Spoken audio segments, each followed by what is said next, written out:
I'm pretty sure. It's He's still with that lady Coco. yeah, he's still with Coco. Uh, Yeah, uh, that's also the name of my sister's dog, you said what? Coco Brown. That's also the name of my little sister's dog, well, younger sister's dog, Oh, Coco.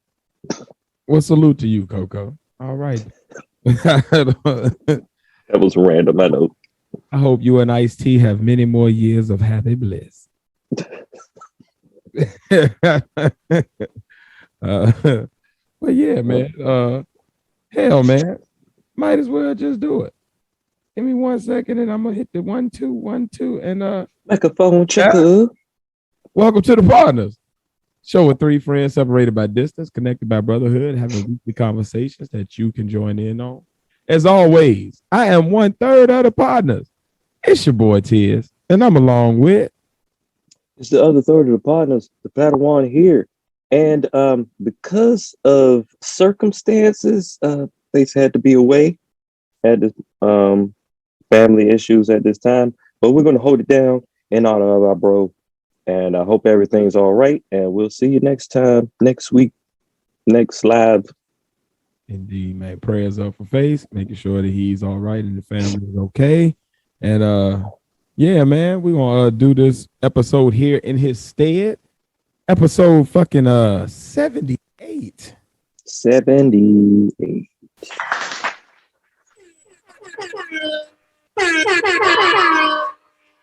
Episode 78. We up in this thing.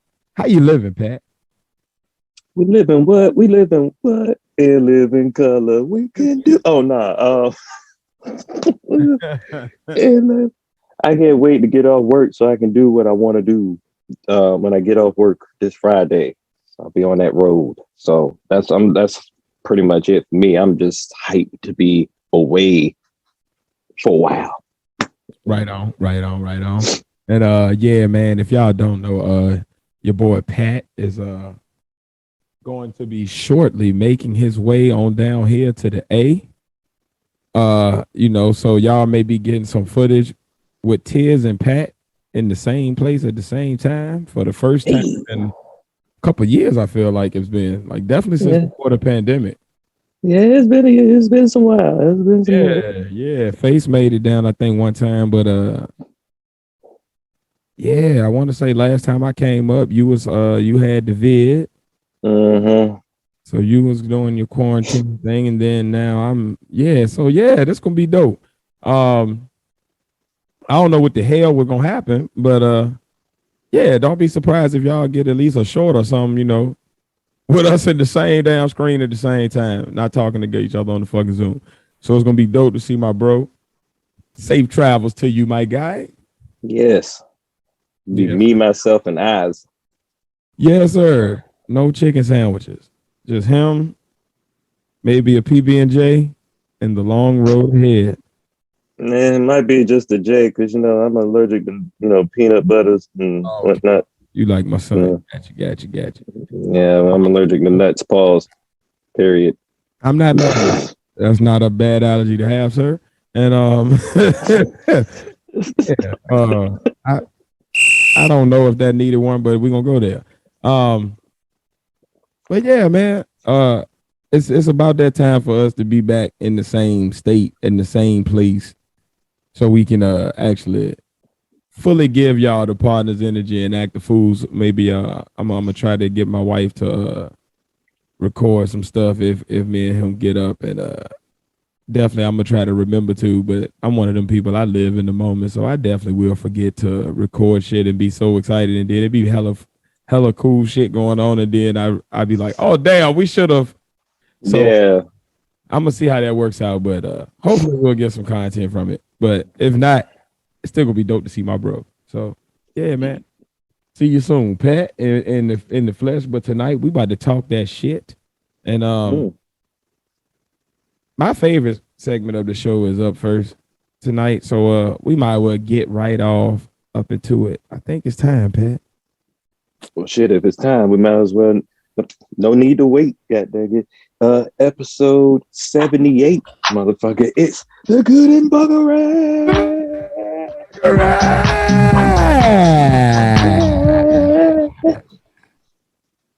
Yeah.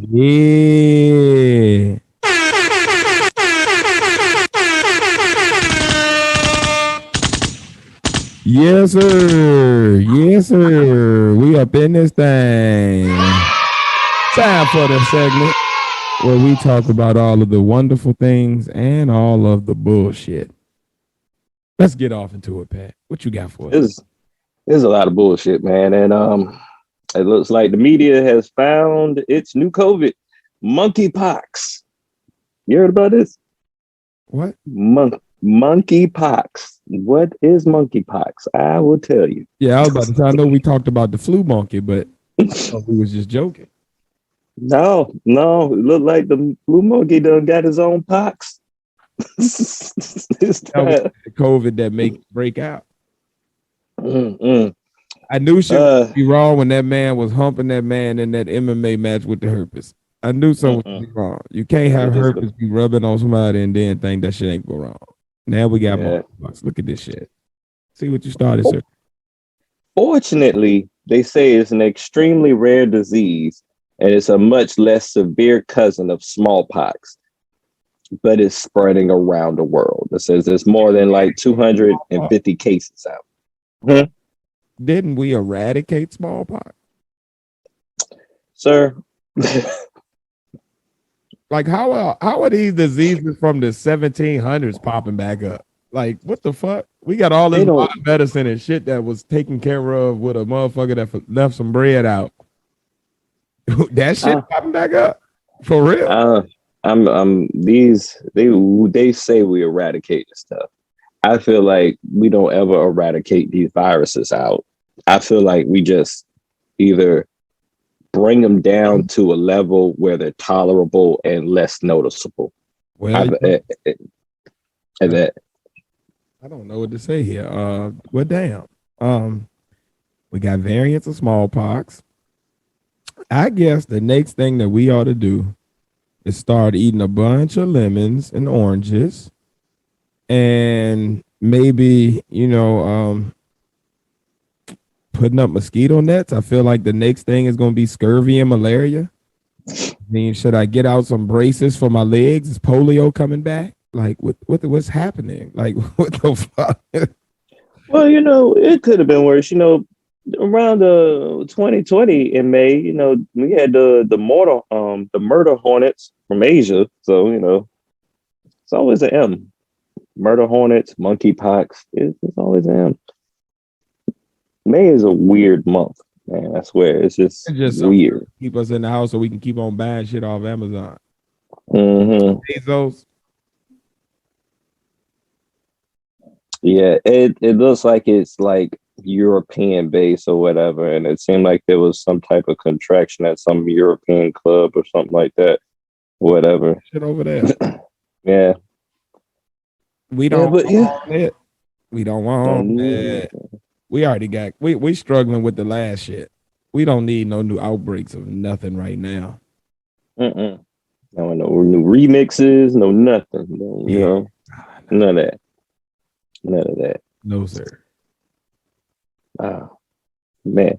Well, from monkeypox to Mighty Morphin Power. Well, all right then. Here we go. The very first Red Ranger is charged with fraud. That's right.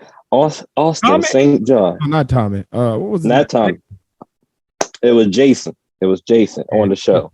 Real name Austin St. John, who played the superhero in the Mighty Morphin Power Rangers, was one of 18 people charged in a federal indictment on Thursday. Well, you can't even trust the Power Rangers no more. Either that or it's just hard. It's that hard in these streets that Power Rangers had to pull out a whole bunch of PPP loans. Biden, I blame you. And we get to the point where even the Power Rangers can't make a living. I mean, like, come on, they done saved us from so many damn almost deaths. Saved us from Rita Repulsa and all of her evil minions. They saved us from Lord Zed. And you can't give them a no kind of pension plan or nothing. Like, damn. And all that gold Goldar was wearing, you would think the IRS would be on him instead. I know he got buku buck. Mm-hmm. with no occupation to show for it these days. Goldar is like the Mr. T of Power Rangers. Like, Oh, he would never black stun that hard. mm-hmm. You will know he the first. You will know he the right hand man to read him. Mm-hmm. No, my armor. Look at this gilded armor I got. But according to this indictment, a scheme to defraud lenders and the Small Business Administration's Paycheck Protection Program. The program helped small businesses impact as a result of the COVID-19 pandemic was funded by the CARES Act. St. John and others allegedly received at least 16 loans and acquired 3.5 million in the scheme. The announcement, what the announcement said, if convicted, he could spend up to 20 years in federal prison. God dang. Mm-hmm. Dun, dun, dun, dun, dun, dun. Maybe Goldar will break him out. You ain't gonna be able to work your way out that way. He gonna be up in there with what was the fat dude and the skinny dude that was bullying them all the time. Vulcan Skull. Yeah, he's up in jail with them niggas. Them niggas gonna get they get back.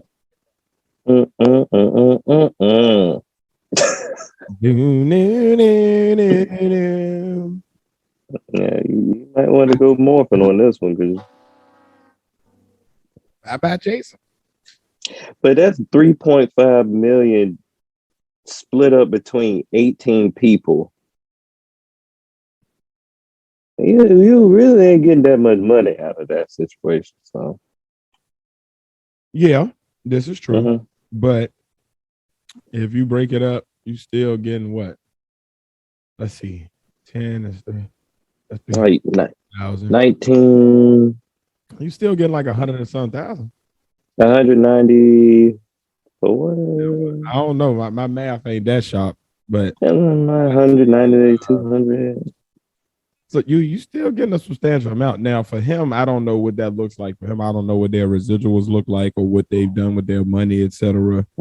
Like I don't know. I ain't seen no pictures of them working at the supermarket like the people from the Cosby Show and nothing. So I assume that he was okay, but I mean, 100 grand, especially living out in LA, you know, he might need that.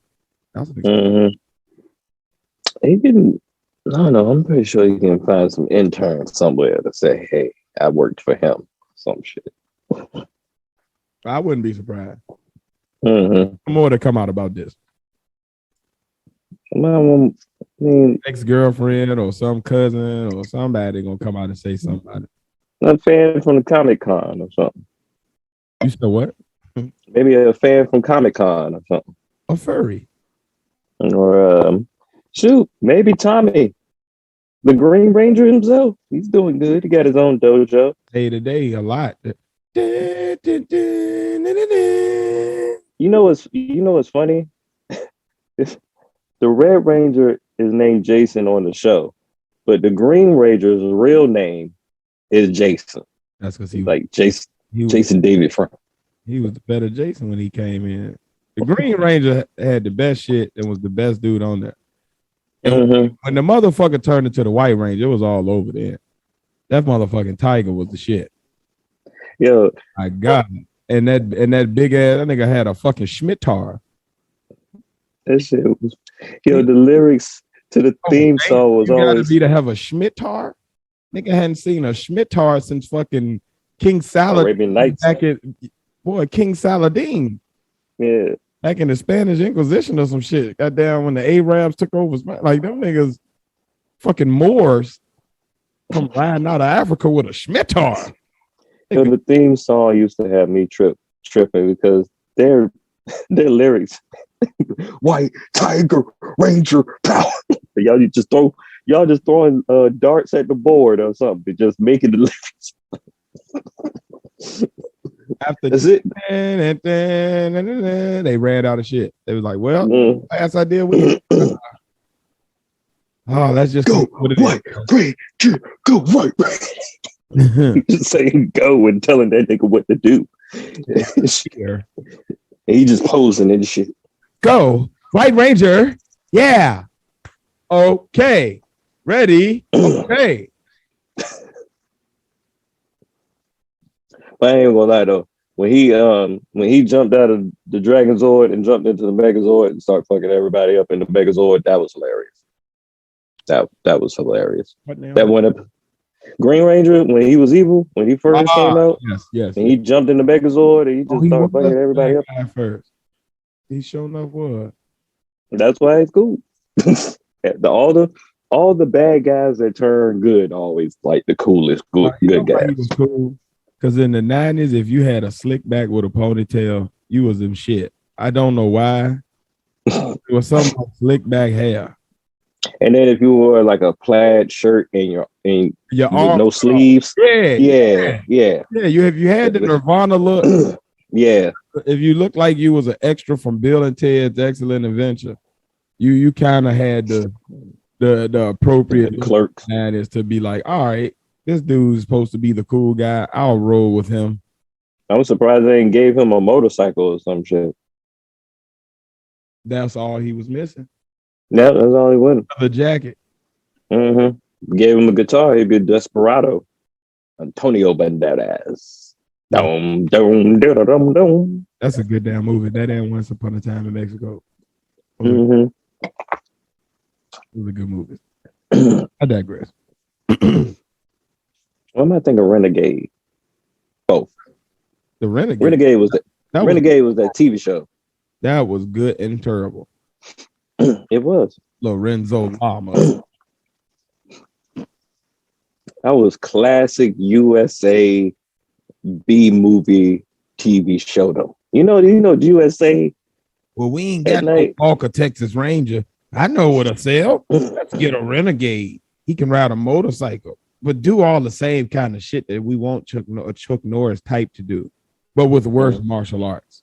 And then let's give him a Gambit trench coat because trench coats were in the 90s. You had to have something floating in the back of you. You're right. They had a trench coat. The Highlander, that was a good damn show. I like the movies okay, but the show was the shit. Fucking Duncan MacLeod was that nigga, man. Nigga had a take me to the future. Boy, he was lethal with that katana, boy. I wouldn't watch shit the last 5 minutes though, because that was got the fight, and I ain't really want to see all the lead up. Like what the whole storyline and all that stuff. Because it was like Matlock, but with a sword fight at the end. I don't really want to follow this history. Like, nigga, give me what I want. Give me the lightning and the head cut off and the cling clang, clang clang. I gotta learn all this Braveheart mantra and I don't want to know the lore. I want to see the fight. Give me what I came for. That's it. That's one thing anime is good for. They give you some lore, but they be like, they get to the shits pretty like every 5 minutes. They give you like 5 minutes of story, then like let's kick some ass. And then 5 minutes of story, then all right, let's kick some more ass. All right, then 5 minutes of story, and let's kick some ass while we give them some story. I might even give you a little car chase or two. Yeah. With some ass kicking in it. Like they'll throw in a training montage or something just to get some ass in there. Just we ain't had nobody get no ass kicked in a minute. Let's throw him training in there. He got to spar with somebody. Let's throw a clip of his master throwing him around for a second. Nigga training for 3 days, 3 episodes and shit for an hour. But it's 1 hour on the actual show. Crisscross patch on his cheek at the end of it to show that he got beat up. But it be gone next scene. So the drawing tricks. You know all the drawing tricks. Because they been using that same fucking mark in every cartoon since we was kids. Like, dude, at least let it stick around for like, a couple of days, like in real life. Like, don't no bruise go away in an hour? Everybody with Wolverine. Yeah. Like, what kind of genetics you got? Shit. I need that. Yeah. Oh, well. That was a great random talk. I forgot how we even got here. Oh, yeah, the Red Ranger. Yeah. But the Power Ranger and the PP. Hold on. Alpha, Alpha. oh, Alpha 5 Oh tripping. no, oh no, Zordon. The Rangers are in trouble. What would they do? It's okay, Alpha. Yes, I'm a big head in a tube. I'm all powerful, but can never do anything to actually help them. So, hey, I'll just sit here and talk to you. I'm gonna make more power coins so we can get him a lawyer. I'll be really good at giving them fake pep talks and then telling them good job after they do all the hard work. Rangers. Yo, that nigga sound like a serial killer. Every time that nigga get Rangers.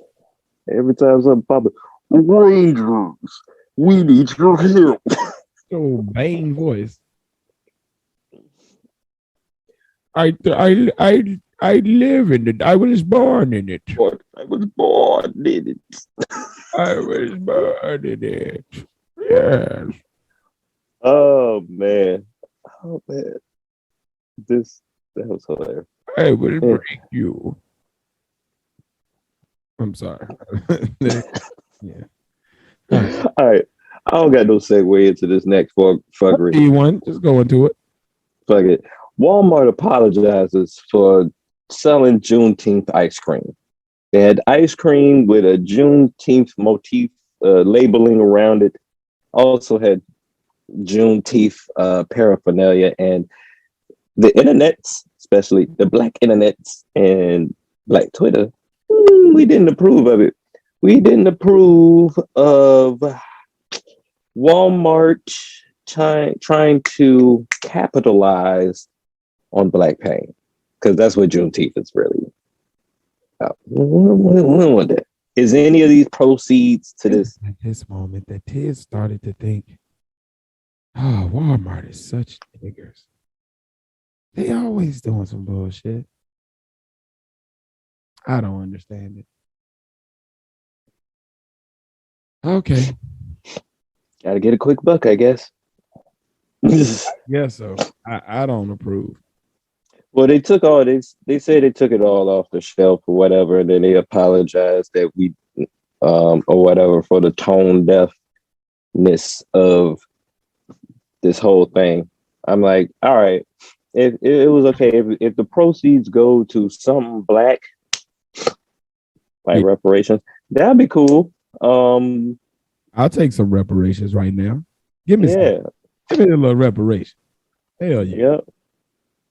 Yep. If it's something like if you're black, you can just go in and get the ice cream and then walk out. Yeah, that'd be cool. Because that's the only way that makes sense. I think Walmart needs to stop dabbling into African American relations unless they are headed up and ran completely by African American. If you're not an African American ownership group, leave African American stuff alone. Just go ahead, chill out. Just market it as a general thing, and we'll buy it if we like it. We've been buying your white shit all this time, so it's no need to do all that extra shit. Like, don't need to offend us to try to sell us something. We good. Instead of going through all these recalls and let's take it back and send out a public apology. Like, just leave us alone in the first place. We good.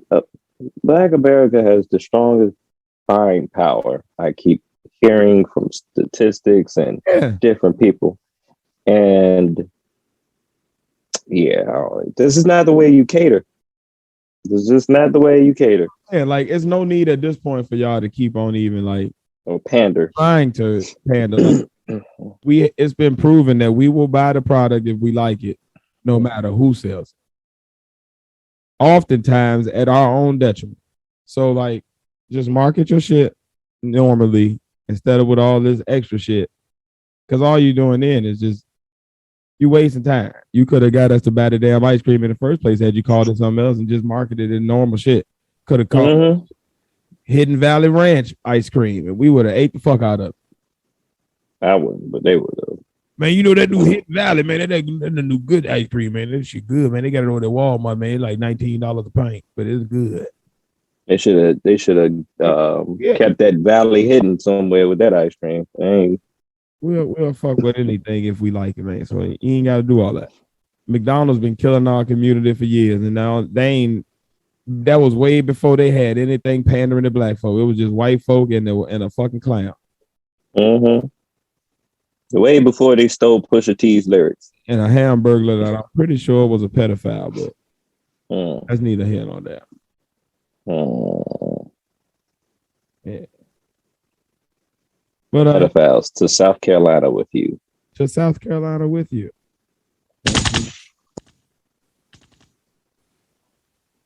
Good day. And well, let's if we go down a little bit further down past South Carolina, we'll hit that place, Florida. So here's in the fuckery segment. Meanwhile, in Florida, where we just randomly Google Florida, man, and see what pops the fuck up each time. I don't ever have it prepared. I just go ahead and just Google it while we're recording. Florida man accused of blowing up mailbox over landscaping payment.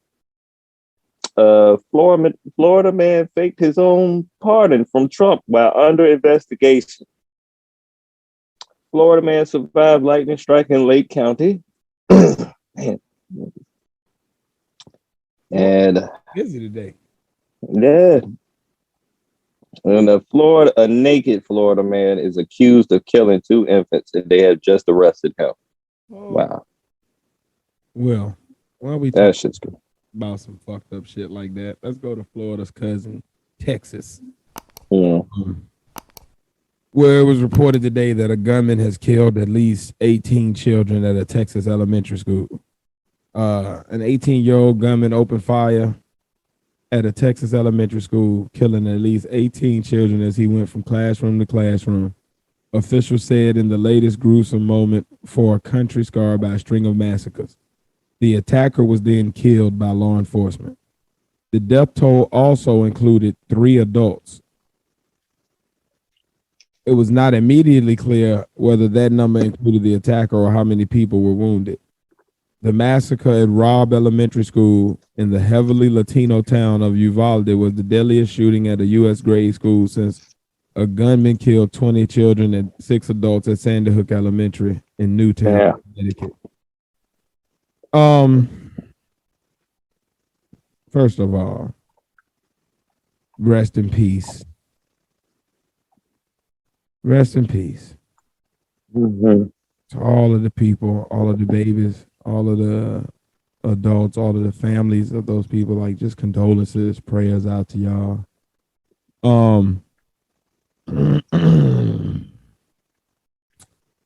Man, look at here, man.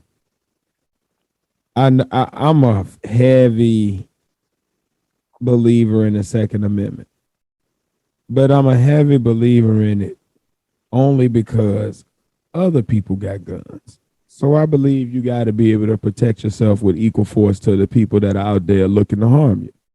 If they got brass knuckles, you should have them. If they got a bat, you should be able to have a bat. But it's time we go ahead and just get rid of guns, yo. Like, unless you are in the military and you are actually stationed and ready to go to war, like, it's time to get rid of any weapons for the civilians and, like, limited stuff for everybody else. Like, get a police something where they can subdue people, but they can't kill them. And make it so that it's no more guns and shit on the street. Like, you ain't gonna have no more mass. You ain't gonna have no mass knifing. Because 5 people gonna be to knock the shit out of this food. Like, hands down. Like, so, like, I think it's time we get rid of this ability for people to even go crazy and kill more than one person at a fair swipe like that so easily. Like, it's just like this wanton loss of life is just like it gotta, like, we at a tipping point. Like, what exactly are we justifying? Like, a lot of people don't even hunt no more. Like, that community is not large enough to justify what we talking about here. Like, just because you bored because you live in Wyoming, let's give them something else to do other than that. Go clay shoot. Do something else. Get them some bird shot or something that's non-lethal. You know what? I ain't even You know mad what? if you want to go ahead and say let people have bow and arrows. Go hunting with that. Bad motherfucker, you kill a deer with a bow and arrow. Use a good hunter. Mm-hmm. Uh, let's just get rid of it, man. Like it's time. It is time. Like you don't hear about this shit in a lot of other places that have better regulation on their guns. Like we've proven in this country that we are not mentally evolved enough to have guns and only use them for hunting. We keep hunting each other. So like, man, the hell with that, man. Like, I'm about sick of that shit.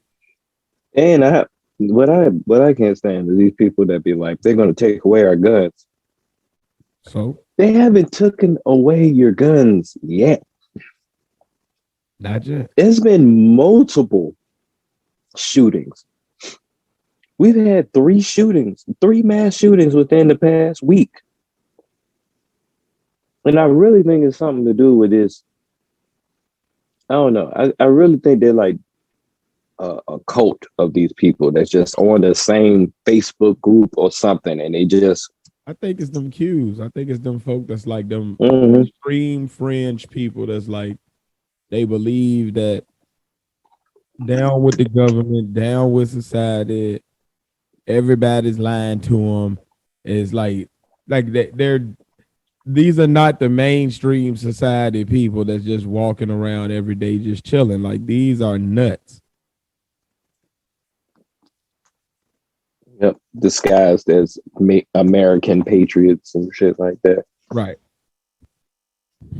Absolutely. But yeah, there's some bullshit, man. I'm about. But there's some a bit suspect, and I hate to be this person, but you notice they killed this guy, right? Who that? They killed the Texas guy, the shooter in the Texas, as I would expect Texas to do it, or whatever. What's this dude name? I know I seen the name. The shooter? Yeah, of the shooter. Give me one quick second. I can pull it right up. The dude was oh,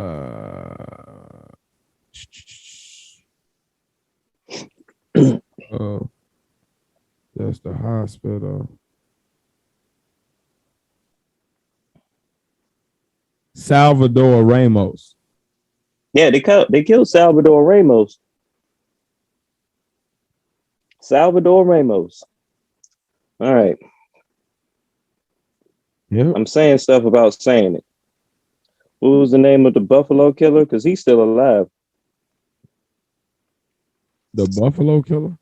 The Buffalo, New York shooting. And he shoot up tops that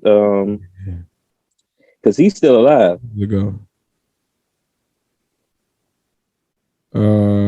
I bet you ain't no damn Salvador Ramos. I bet you it ain't. His name was 18-year-old man, white supremacist. Peyton Gendron. And Mr. Peyton Gendron is safe and sound in behind bars somewhere. Well, how does Peyton look? Not like Salvador. Okay. Yeah, not like Salvador. That's what I'm gonna say, man. Like, I don't want to bring it up, but I'm gonna say it. I was trying to say it without saying it. I'm tired. I'm tired of this. Like, this is unnecessary. And we got babies getting killed, yo. Like, babies go to school. Like, we send our babies to school, like, just hoping that they learn some shit, have a fun day, socialize with their friends, learn how to operate in the world. Like, be kids, man. Like, these babies. Yeah. And why elementary schools? Elementary schools do nothing. If you really against government, why don't you go to a government building? I'm not telling you to do it, but anywhere but a dang school full of children, they ain't do nothing to you. We got to, yo. Them kids did not ask to be here. We got to get rid of those, man. It's time. At this point, it's like just humans are stupid, like I've been saying. And they can't control their carnal or urges. correct. Like, they don't make guns like that to like save people. They don't make that is strictly for execution. Man, look, Multiple executions at the end of the day, man, guns are used for fatalities. They're not literally meant for like just wounds. So like there's no coming back from them a lot of times. Other shit, not in a war zone. I can recover from thieves. I can recover from you hitting me with something. Ain't no coming back from that. And like it's just senseless all the way around. It's senseless on like from like gang violence and street crime. It's senseless from police brutality. It's senseless from the extremists. It's just like at what point do we as a society just say, all right, look, let's level the playing field. Feel what you feel, but we're gonna make it a lot harder for you to go through and take out mass groups of people just because you don't like some or you're upset. You may get one, but we're gonna make it hard for you to mess around and like take out this many lives for like without not like what? I can understand you at war to save your country. Cool, that makes sense to me. But you're not living in a war zone right now. Stockpiles, let people get them M16. So, but you don't live in Ukraine. Right. That's what I'm not saying. You. All right, we live in the safest country out. Let the military go out there and fight the wars. There's no need for us to have a war in our own country against nobody. Because you bored. Because you bored. Because you bored. Go to war, go play the risk. Go play the game of Risk. Go play Battleship. Like, fuck out of here, man. I'm all sick of this. Why don't y'all? None of y'all want to be Batman. Every last one of y'all want to be. Well, I don't even know what y'all want to be. I really don't. Rest in peace, man. Rest in peace. Just all the people that's out here losing their lives for nothing. Rest in peace to y'all. Condolences to your families, man. Prayers up for your families. Sadly, I feel like before I can even finish editing this and getting this out, I feel like it's gonna be another announcement or something else. Yeah, that's the part these days. It's just like back to back to back. So yeah, it gets to a point like you said, Texas. I thought that was in Buffalo. I thought that was in California. No, this is a whole different one. What? All right. Yeah, man. So we can lighten the mood. Yes. A little bit before we go on. I'm going to go back to Florida. Okay. I'm going to bring up this story. Pregnant Florida woman at McDonald's flips out and get mad over wrong order. Calls 911, twerks, and then leaves. I think I saw the thumbnail for this video on like the thumbnail and the headline. I feel like I saw some of this like lady twerks in McDonald's. She was donkey of the day and everything, man. This pregnant lady ordered, what was it? It was a Happy Meal, a fish sandwich, something else, and a chocolate milkshake. People still ordering Filet-O-Fishes out here. I don't know, but it all sound like bubble guts to me.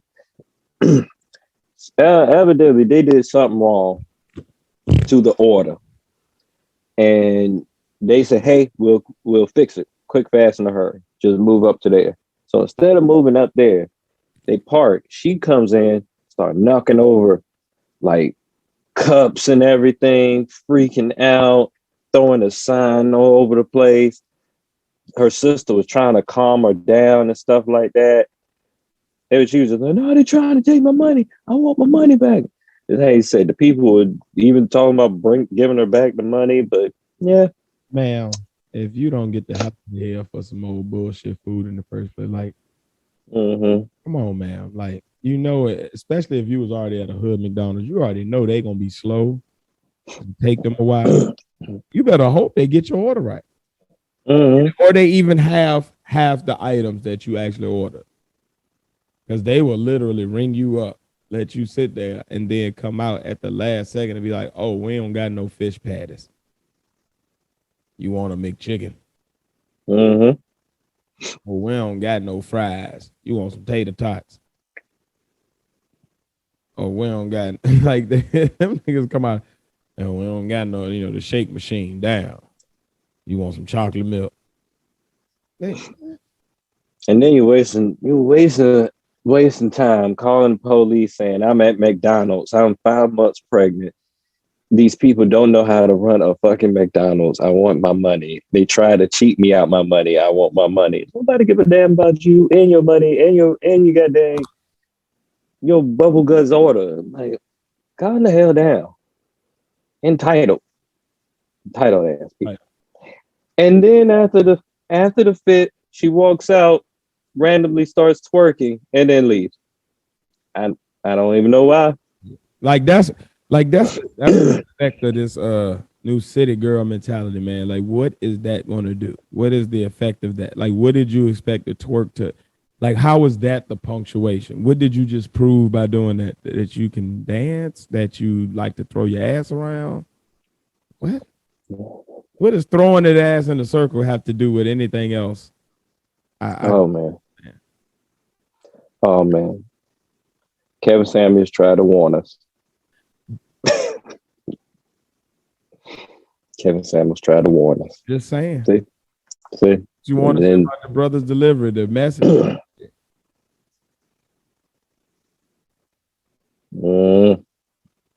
He knew. Tried to warn us. Exactly. But yeah. I just feel sorry for the baby. I feel sorry for the baby, and I'm wondering what the baby daddy is thinking right now. You just listen to the Breakfast Club in the morning on the way to work or whatever. Next thing you know, you hear your baby mama name brought up. And he out there twerking it up in protest. For nothing. A pork. Oh, that's a protest twerk for people who didn't know it. Didn't catch that. I couldn't really pronounce that. You said pork. No, I couldn't really say the pork. Pork. The pork. That PW. That PW don't fit well together. The P Valley. Hey, a show about pussy. There's some type of show. I haven't seen it. It just sounds like it has a whole bunch of stuff I don't really be looking at anyway. So. I don't know. Yeah, that's what it's. Yeah, that's what it is. I'm that it would be about pussy because I feel like they call pussy like a slang term. Yeah, that's what it is. It's a treat, and it's a strip club involved in the story. I'm pretty sure. Oh, like Magic Mike, but with pussy. Got it. Yeah, but yet I haven't been interested enough to actually watch because it just sounds like a bunch of gossipy stuff made into a show. Yeah. I've heard the type, but yeah. But I know what type of shit I do like to watch. What's that? Comic book shit and any type of action movie that has something blowing up in it. If it don't got nothing blowing up in it, I don't care. Well, that leads to a much lighter topic tonight. Kind of get off some of the heavy shit. I want to talk MCU tonight. I have some questions. I just don't understand what we're doing here. Phase like the first 4 phases, I guess that was everything up until Endgame. Am I correct? Or is that 3 phases? And Endgame was, I would say, I think one of the Spider-Man was like the end of the first, all of the Avengers phases or whatever. Yeah. See, I understood those phases. Everything up to the Spider-Man with the Mysterio. Mm. I understood what was happening. Everything made sense. It was lining up. The storyline was in one fluid direction. I kind of, even at the end of Endgame, I was like, okay, so we going here and here and here. Got it. All right, I'm ready. Then they started releasing these shows and shit got confusing. And now I'm at the point they got Moon Knight. Okay, I'm gonna just start at Moon Knight. Okay. I had a handle on shit somewhat until Moon Knight dropped. And now I'm a little off. So, with Moon Knight, what the hell is going on? And does it actually tie into the MCU proper? Yes. And how would I say, Moon Knight it fits in, but it's its own thing. Like it's kind of like how the Netflix Marvel shows they would say things about what's happening in the movies, but you don't really ever see anything about it. It's kind of like that, but a little bit more intertwined. So it's, like, it's kind of a yeah, it's kind of like a break from everything else, pretty much. When I look at Moon Knight, I just look at it as a separate show on its own. But the way it actually ties into the MCU is the whole gods aspect or whatever. Because it's the events now that's going to happen in the next couple of phases are going to be involving gods and cosmic beings and outer worldly dark dimension type beings or whatever. Okay. So if you get it to that, like everything is kind of giving you little sprinkles of like what may happen with like gods and things like that, especially if you it's confusing to me because see, like I don't have any idea of what's happening in the comic book world or in like I don't have the reference points. Like with the first phases, I kind of knew the stories from the comic book, so I was like, okay, I don't know, but I got enough of idea of who these characters are to kind of understand where they're going with these different stories. I get the gist. For this, I don't know where they're going. Like, what the fuck are they talking about in Moon Knight? Like, I tried to watch the first 2 episodes, and there was so many. Like, they started throwing personalities at me and a bunch of different Egyptian shit. It was just like, what's happening? What's happening here, Pat? What's happening? Okay, all right. So this is let me tell you about Moon Knight. Moon Knight is in the comic book. Moon Knight is Mark Spector. Mark Spector was a like mercenary for hire type dude. He was hired by one person to go into this excavation where they were looking for Egyptian artifacts or whatever. And the person that hired him, I believe his name is like Bushmaster or something like that. Mm-hmm. Basically try to kill everybody there, and Mark Spector tried to stop him, and he ended up Bushmaster just basically left him dead right in front of this statue of Khonshu. And that's when Khonshu came in and was like, I can bring you back to life if you follow me. And that's how he got tied up in that bond with Khonshu in general. Khonshu. The problem. Khonshu is Moon Knight. Moon Knight is Mark Spector. So Mark Spector and Khonshu are like connected. Yeah, well, I would say like Venom type thing. Moon Knight is the actual power. Mark Spector is the person that controls the power, but Khonshu is where that Moon Knight power comes from, basically. Okay. Yeah.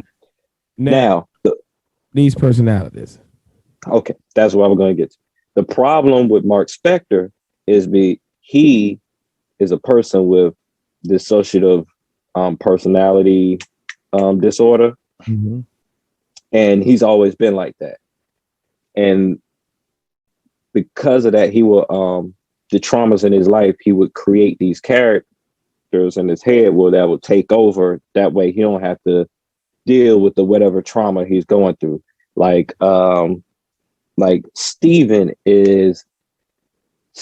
would represent Mark's wanting for like a normal everyday life, basically. Okay. Mark Spector is really the actual person that the body that you see that becomes Moon Knight, that was Mark Spector first. He was born Mark Spector, pretty much.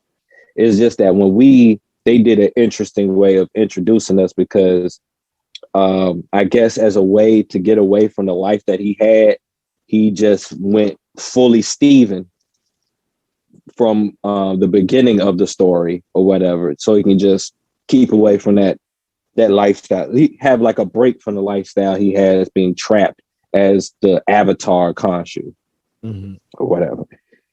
The reason I believe that Khonshu even picked Mark because he's been looking at Mark all since he was a kid, since he was pretty much, and just looked at him as, I don't want to say weak enough, but his mind was mentally broken enough for Khonshu to manipulate him, if you get what I mean. So, and Khonshu's whole thing is to protect people that walk in the night and all that other stuff. You know,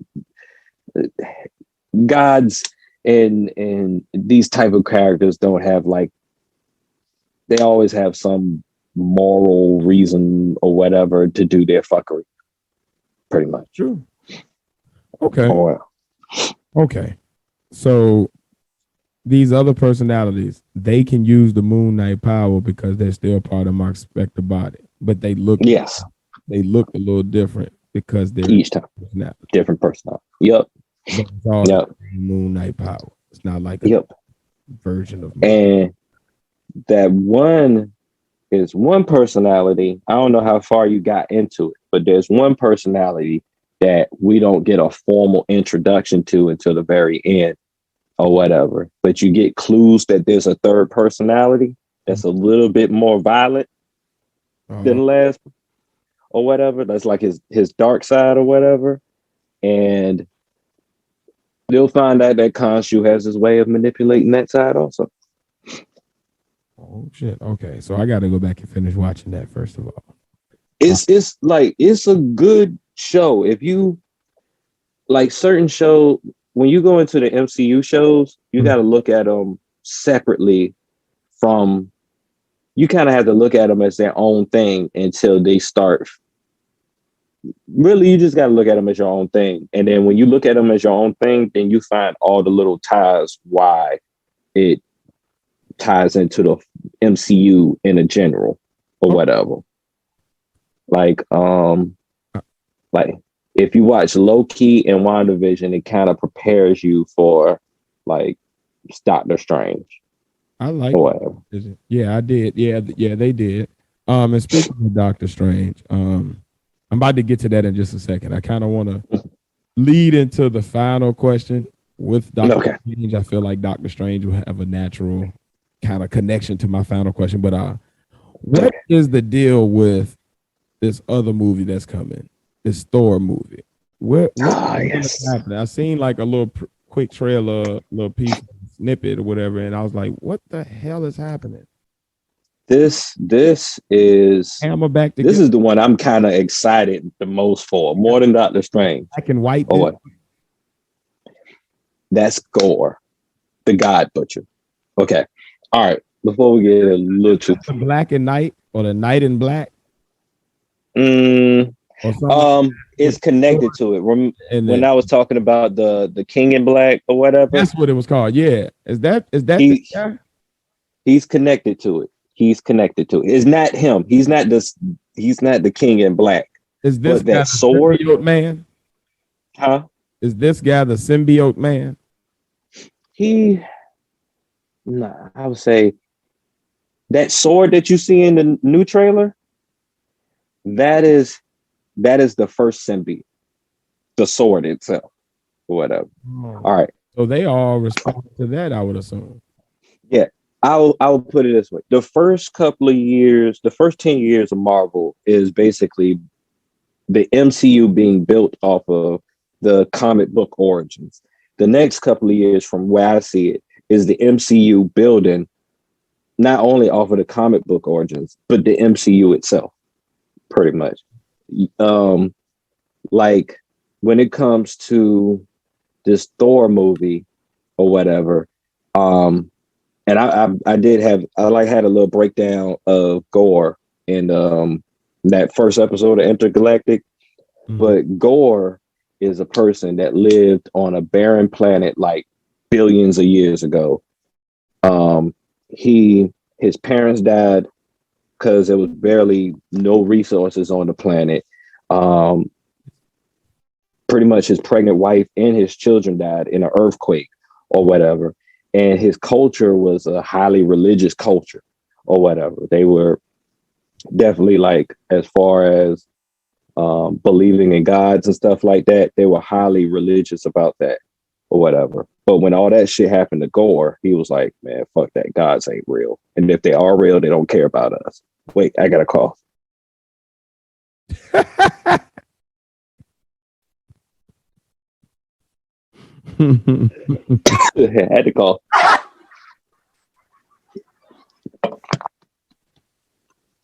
Oh, that talking at once. But so where he gets all powerful is like one day after he got like exiled from his basically his culture and his community, he's out, and all of a sudden he sees two gods flying, like two gods fighting in the sky. And then when they come down, crashing from the sky. So like, or just random, like what kind of gods are these? These are gods or gods in the Asgardian sense, or see this the thing. In Marvel, there's no one set pantheon of gods. All the pantheons of gods live in Marvel. There's the Olympians are there, the Asgardians are there, and whatever gods of them random alien civilization like the Kree and the Skrulls or whatever, they're there too. Even the guys we don't know nothing about. So, where these two gods, I'm going to tell you who are in a minute or whatever. When they first written the story of Gore, it was Thor, God of Thunder, and it was a dude named Jason Aaron. Like this character just came out like 10 years ago, pretty much. So what happened is after they finished that story, another writer, Donnie Cates, he basically piggybacked off of that story and built the lore of Noel, the King in Black, off of that, saying because during that whole time, Gore has the Necro Sword, and the Necro Sword that's the sword that you saw in the trailer. Okay. The first symbiote, it has the power to basically kill gods, and that's how he becomes Gore the God Butcher, pretty much. Mm-hmm. He gets this sword from the two. When the two gods came and they crashed onto the earth, there was one god that was like a god of darkness, and there was another god that was like purple skin and had like gold armor and everything. Mm-hmm. And the gold armored god actually reached out to Gore for help. And Gore was like, we've been asking for y'all help all this time, and you have the audacity to ask me for help now? And he took the sword from the dark god that was already killed or whatever from the golden one, mm-hmm. and killed the golden one or whatever. Turns out the dark god, it was like an avatar of Noel, the symbiote god, the guy that made all the symbiotes, including venom and everything. And that sword is the first symbiote he ever made. And that sword is actually powered by a celestial that he killed the first time with that sword. And that's why it has the power to kill gods, because it's powered by a celestial. And celestials basically make everything in a Marvel universe. I know that was a long explanation, but yeah, that's it. Oh wow. Okay. That explains the black and white man a lot better now. Mm-hmm. Why is Jane Foster Thor? So there was a period like, oh, okay. This kind of ties in with Gore too. All right. It was a period of time where Thor just became unworthy, right? There was a story called Original Sin, in which Nick Fury, for some reason, killed Watu the Watcher and took his eyeball. So he could look into the future. For some reason, I forgot what reason why, but he did it. It's crazy. It was real crazy. The It eye was like, that bad? Mhm. He wanted the eye that bad? Well, think about it.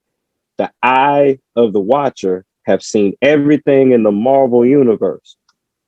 So that's a valuable eye. You know what I'm saying?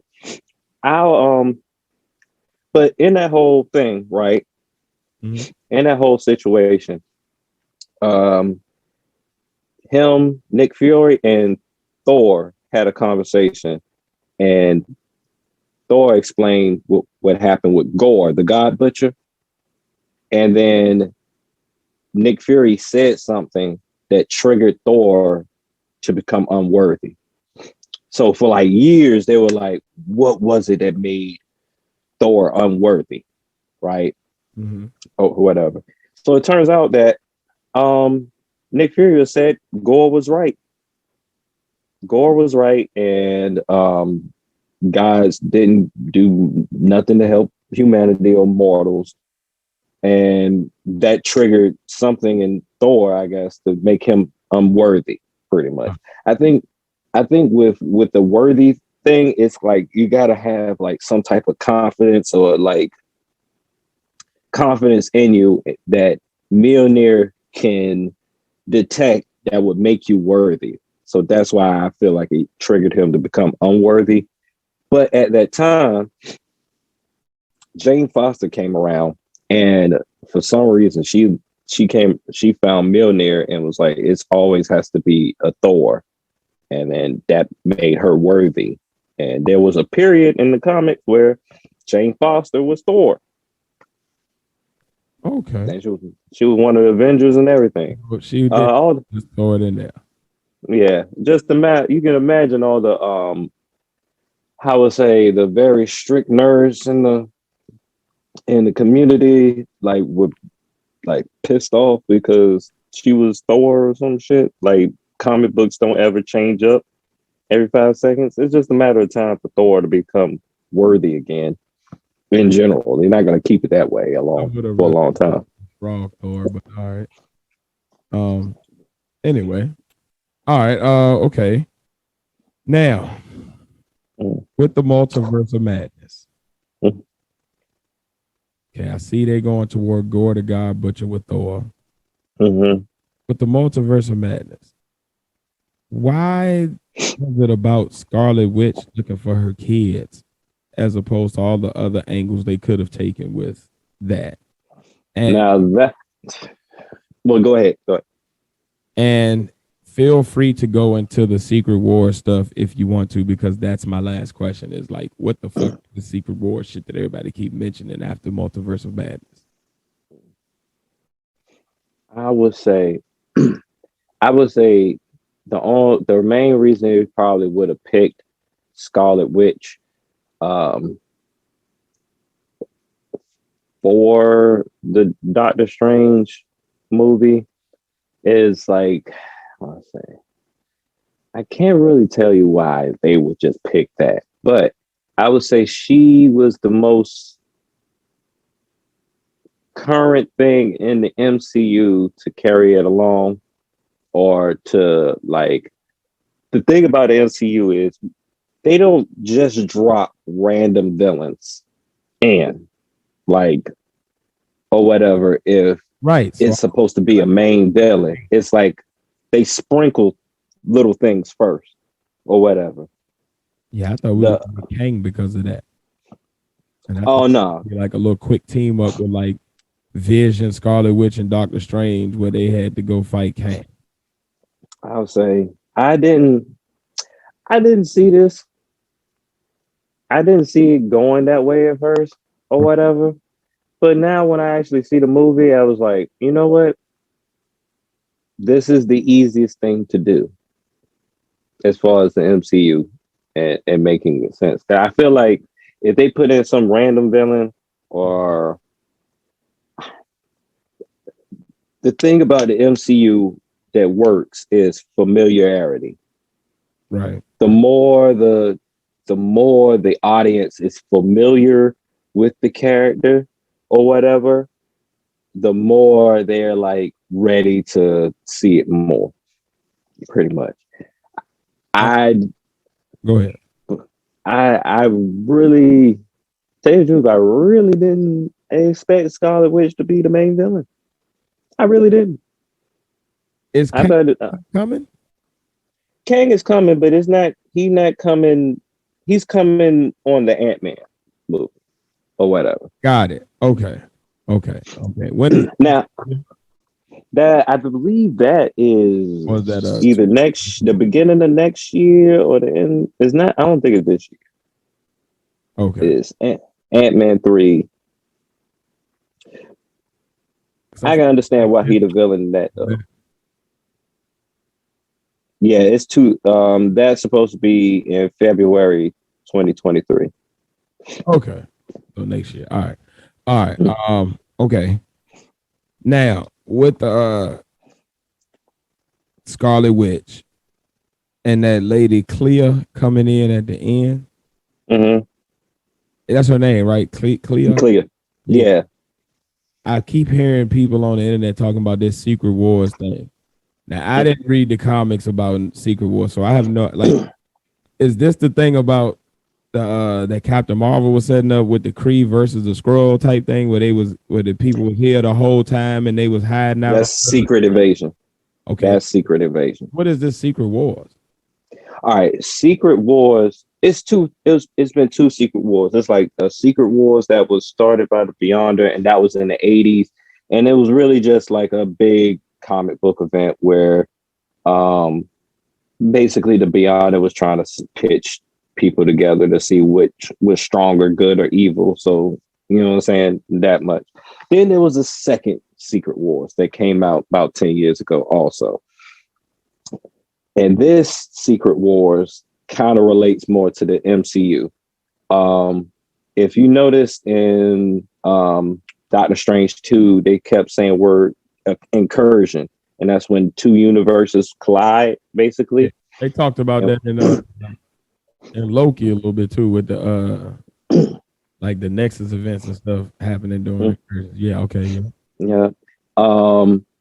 The Illuminati in the comic books were made because they saw these incursions happening in different multiverses. And it became a time where the main 616 universe in Marvel that we know and love was about to have an incursion with this other Marvel universe called the Ultimate Universe, which was like the Ultimate Marvel Universe was like what they did is like they did like Ultimate X-Men, Ultimate Avenger, Ultimate Spider-Man. It's Ultimate Spider-Man, and it was like the modernized version. If Spider-Man and these characters came out around the 2000s, this is how they would came out pretty much. So what they did basically, because I guess they ran out of ideas with that Ultimate Universe or whatever, to basically just destroy it out of publication or whatever, they pitched the two together and created this situation called the incursion. So that is why the Illuminati was created, pretty much, where the main top minds on Earth came together to figure it out, pretty much. Mm-hmm. Then let's say after that, all these incursions happen or whatever, and basically the universe was just broken up into pieces or whatever. So in the process, the people that had to bring those pieces of the universes together made up this one world called Battle World. And those two people was a Battle World. Yeah, that's the name of it, Battle World. Loaded Lux. I think. Oh yeah, Loaded Lux. Yeah, it was battling like a How like a. did it or not?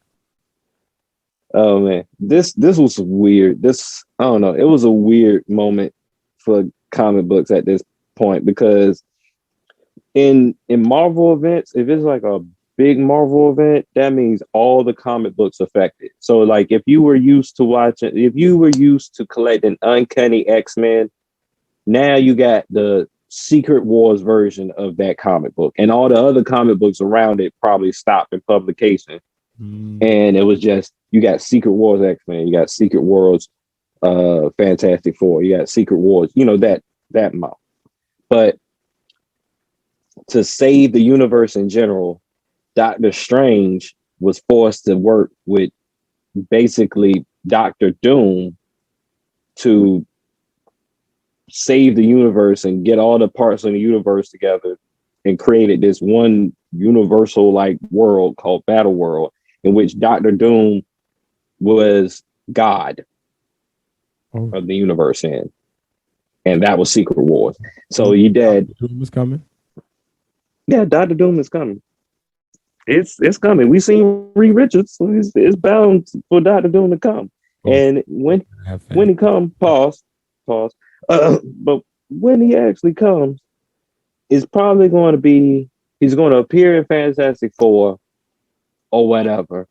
And I would say Secret Wars would probably be the new Endgame, Infinity War, if you get what I mean. And that would probably end that phase, pretty much. Okay. But at the same time, it might not be Doctor Doom. It might be Kang. See, that's like, I feel like they got so many damn.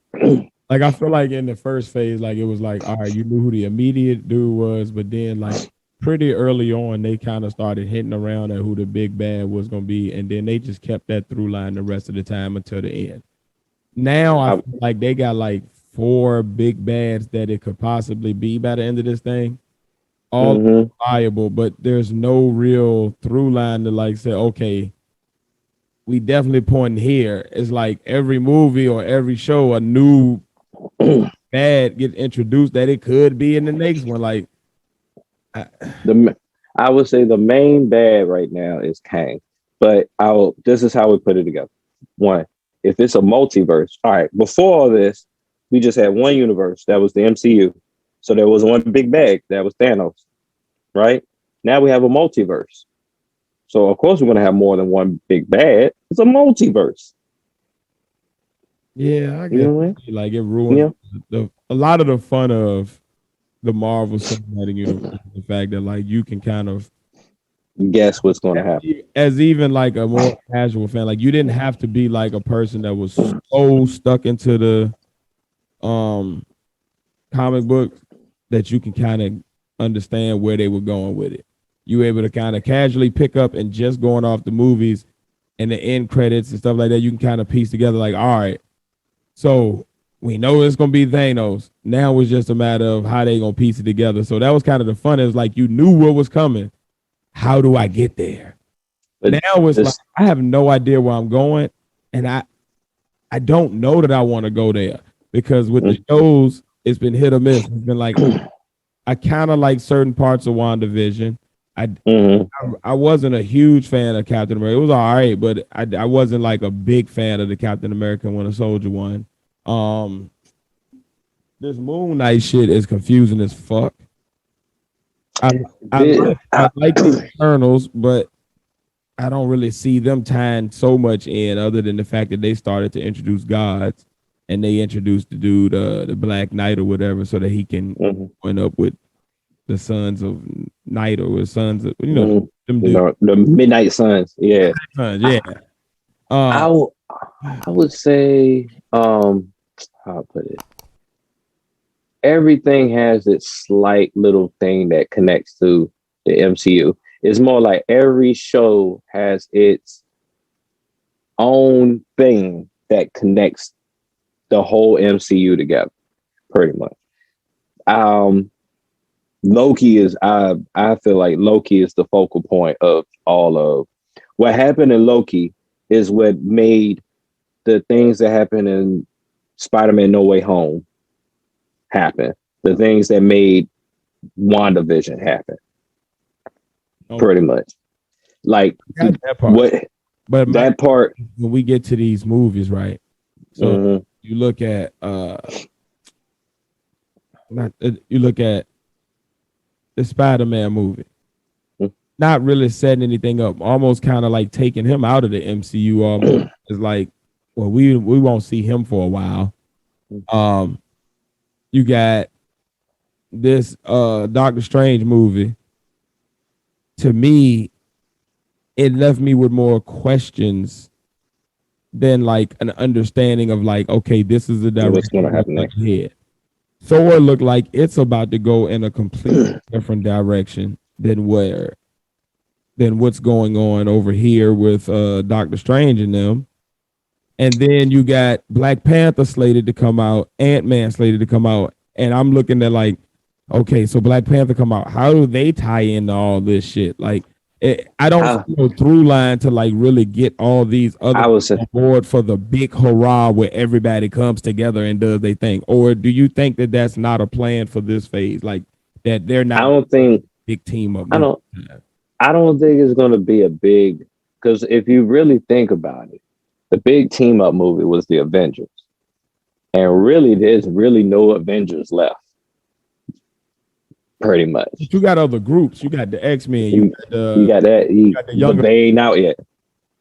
Yeah, but they ain't out yet. When do you start setting up the next thing, or do you think that they're like, we're not doing any more big team up movies? If we do a team, it'll be like a one movie thing, or like they'll have their thing like the Guardians of the Galaxy, but it won't be like we get the whole together. Well, one, I think they got to build up the money first before they can do a big team up movie again, because I'm pretty sure Endgame cost a lot of money to pay all them actors. One.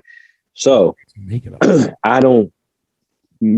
way I look at it, the movies now are more like the comic books now to me, or whatever, where all the comic books have their own storyline.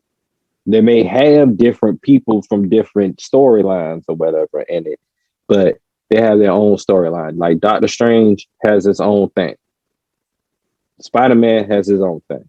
Moon Knight has his own thing. Black Panther's going to have his own thing. And Loki. I really don't think things are really going to tie up until probably the Ant-Man movie or whatever, when we do see Kang. And I want to see what's going on, because I want to. The best thing to me, and you can, obviously, tell me what your favorite thing of this phase has been, or this part of the MCU has been. But the best thing to me has been the Loki TV show. Like, that has been the crowning jewel of this era of Marvel. I think from the storyline to the writing to like just the way things are like that is the closest I felt watching anything MCU related since Endgame. Like that feels like home. That feels like, okay, I got that. Every episode made me want to see the next one, because I felt like, okay, I know what we driving to. I'm just trying to see how we're going to get there. Who's going to be this person? It's a couple people it could be. It got to be one of these couple people. So let's see what it is. Boom, it's one of them. Oh my God. It's actually both of them all as one person. They just mix them together. Beautiful. Now, he sets up this. So where are we going? And then it was like after Loki, they was like, all right, we gave y'all that. Now we're going to give you a bunch of shit that ain't got nothing to do with that. Fuck with you. It's like it's in the how to say I feel like they're trying to show that it's so much stuff happening in the universe at one time. And then when Ant-Man comes around, this is how it ties in. But I really feel like extra shit. I just need like quick one, like, all right, boom, boom, boom. This is how you get to your bad for this movie. Boom, boom, boom. Now give me all of the Easter eggs and shit that make me know where we're going with, how you're about to tie into your boy over here. Like that's all I think Moon Knight's going to slightly tie into like Black Panther and Thor because they're God related. Because all right, the Do you people of think that's the Wakanda. direction we going? Like we're going to that part of the Marvel where they're trying to slowly inch their way and make us okay with like, all right, we really want to do the gods phase. We're about to go into a Okay. space opera. This is what this is going to be. This is going to be another space opera. It's going to be because in Marvel, all God, Marvel gods are not religious figures. They're like cosmic beings. They're all a bunch of cosmic beings that just happen to be around Earth at one time, and then we observe them, pretty much. Like Celestials, Eternals, etc. Yeah, pretty much. See, if they do Even these movies and go into that space opera thing and they do it in the form of the way they did Eternals, I'd like it. I liked Eternals. Like I really did. It's probably the furthest away from anything having to do with anything else, you know, in the MCU. But I really enjoyed that movie as the way they told the story in that movie. And I would love to see if they're going to do the space opera and bring out the gods. I'd love to see more of that style. I think so, and I think you're gonna like Thor: Love and Thunder too, because I just feel like I don't know. I'm excited. This God The MCU actually made me interested in Thor. Like I never really was a Thor fan, really. You know what I'm saying? Is this and Thor? Well, the writer Jason Aaron that made Thor: God of Thunder, the comic book that introduced Gore or whatever. He was one of my favorite writers anyway, because he wrote like a Wolverine comic where Wolverine's soul went to hell and his body was possessed by a demon. Let's see. Or demons. I'd be into that because that's my thing with the MCU. MCU actually made me even understand the Avengers. Like I was growing up, like I was X-Men or the Hulk. That was about it. Like I knew a lot about. The only reason I even know about like X-Force and all that stuff is because it was spinoffs of X-Men, and I followed X-Men. I was like, okay, I understand. Oh, okay, these characters went over there to do this thing. Okay, got it. But like, I didn't really like. I knew who Iron Man was and shit, but I wasn't like a person who really like watched it or read that. Like I didn't really know a lot of this shit. Like even with Spider-Man, like I knew the basics. I watched the cartoon when I was a kid, but that wasn't the guy that I like knew like deep lore on. Like I found out a lot because of the MCU on these Avengers. Like Captain America, I damn sure ain't know shit about. Like I had no idea his history was so deep. You know, like Cap. I didn't know shit about these Infinity Stones. I didn't know shit about a Thanos. If you pick one of your favorite characters, there's always a tie to all the other characters in the Marvel. Yeah. Case in point, Wolverine is very connected to Captain America. I see that. I mean, it makes sense too now. Been around so long too. So like, obviously they would have hung out at some point and been in wars together or seen each other or pulled up. Or you crossed my territory. Hey, the same organization of people that made the whole program for the soldier serum is the same people that put the adamantium and Wolverine down the line. Yeah, one of them. This one of them. Gotcha. But this Thor movie, I'm gonna like it. I'm gonna like it a lot or whatever because it got Gore himself is a.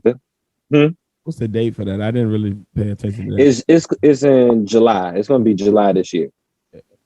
So it's real. But I'm excited. This is like all right. You know, Moon Knight is. I was saying Moon Knight is closely related to Black Panther and Thor because Moon Knight is related to gods. So Moon Knight is like our first taste of what gods are like in the MCU outside of Thor and Asgard and stuff like that or whatever. And they're Egyptian gods or whatever. Bast is actually an Egyptian god in history. Made vibranium and the one that Black Panther and them. Yeah. So the ape god that M'Baku yeah. and all that. Yeah.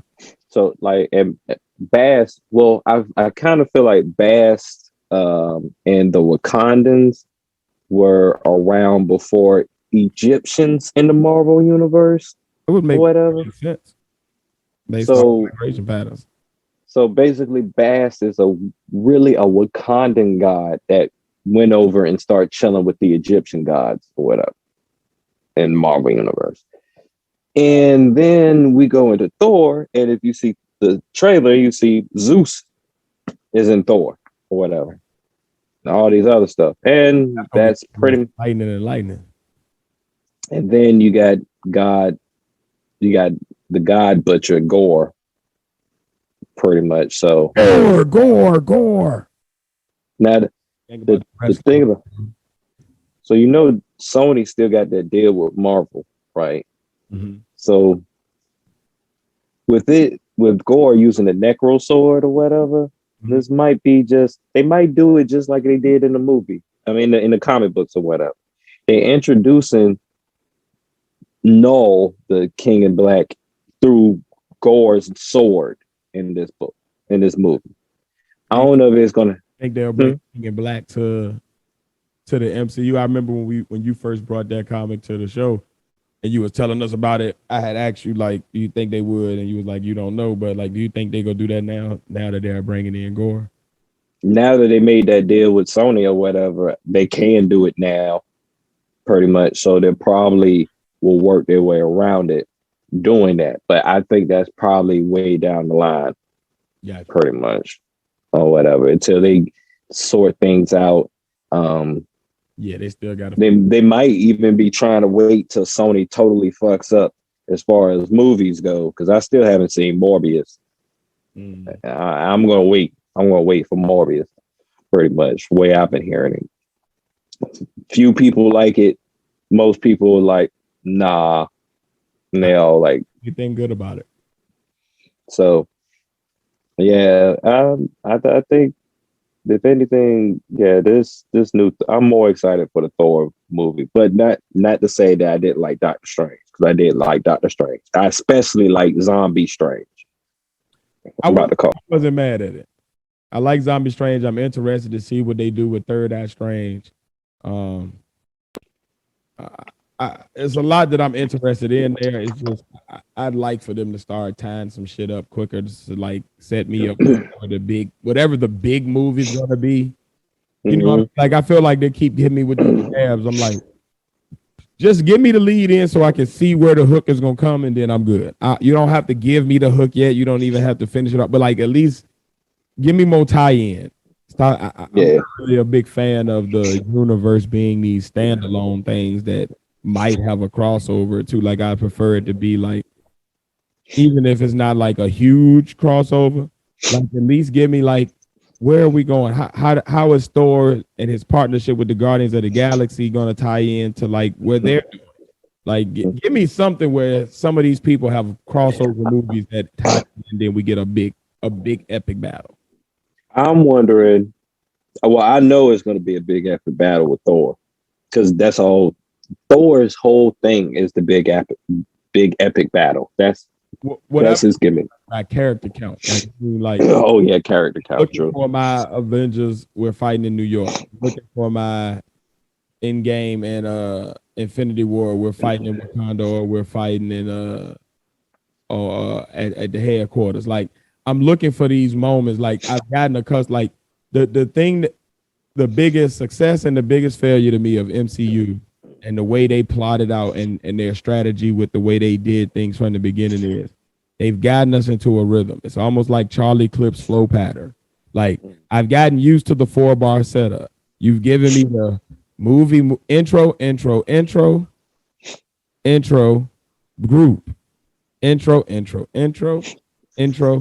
group, intro. So I'm looking for now, like, where's the group hit? The group of like, okay, now we got these 4 characters that have teamed up to fight this dude. It don't have to be every single character, because now we got so many fucking characters in the MCU. It's crazy. But maybe give me like Falcon and the Winter Soldier and teaming up with Black Panther and Ant-Man in a movie to fight some big bad. Or give me Doctor Strange and then, all of the, like, give me something. Give me something. Shit. I say this is why I'm not really pressed for the group movie or whatever, because I wasn't expecting the group movie the first time. That's why I'm like, I was not expecting it the first time. I was like, wait, y'all really doing this? Y'all bullshit me, right? This ain't really happened. Because if you were a comic book head, you never thought in a million years you would actually get the comic book movies that we're getting now. I never would have thought I've seen a Black Panther movie. Ever. This is true. Shit, let alone a Captain America movie. They came out with a Captain America movie, and guess what? It sucked. All the Fantastic Four movies sucked. Marvel movies had sucked outside of Spider-Man for the most part that they tried. Blade saved superhero movies, period. Spider-Man kind of took the mantle, but yeah. Blade saved it all. But I wasn't expecting it. That's why I really don't expect, I would say, like, I have low expectations for movies going in. So that way I'll appreciate it more. Like when I went into Doctor Strange, I had to check myself. I was like, bruh, you lucky you got Endgame. Why you think you're gonna get Endgame 2 this early? That's real. This early. And then I started calculating the money and the ends and the means. And every time I calculated, that scene in Endgame where all the portals popped up and all the people came out, whatever, I was like, that's a lot of money. If Endgame was an actual real thing, that would still be a lot of money to beat some guy like Thanos. And maybe you're getting spoiled. Maybe you're getting spoiled. And I think as comic book heads, we're getting spoiled because it was a time that we never thought that we will have a movie. But I always thought Patrick Stewart was going to be Professor X, period. I call that. They made that. I'm kind of sad that, all of them got killed, but but that doesn't mean they won't be back because that's a whole different universe. But if they come back, they got to have Patrick Stewart again. And that same shit, all of that. Like, I needed that. And I want John Krasinski as Reed Richards. I really want to see him that. Like, I feel like if they got John Krasinski to help write the Fantastic Four, then like to write Reed's character himself, it might actually come out interesting because that way he, how to say, instead of you said what? What's the actor's name? What is it? I don't know his name. John Krasinski. I can never say his name. Krasinski. I don't know why they say it. John Krasinski. I ain't Russian. Oh, Ukrainian. Anyway. I think that shit Poland. Well, I just hope they got the dude from The Office to write Reed Richards because I feel like if he writes it, then he'll be himself more as Reed Richards, so it'll be a lot more believable instead of somebody writing it and he's forcing himself into a character, pretty much. And he's pretty good at writing that.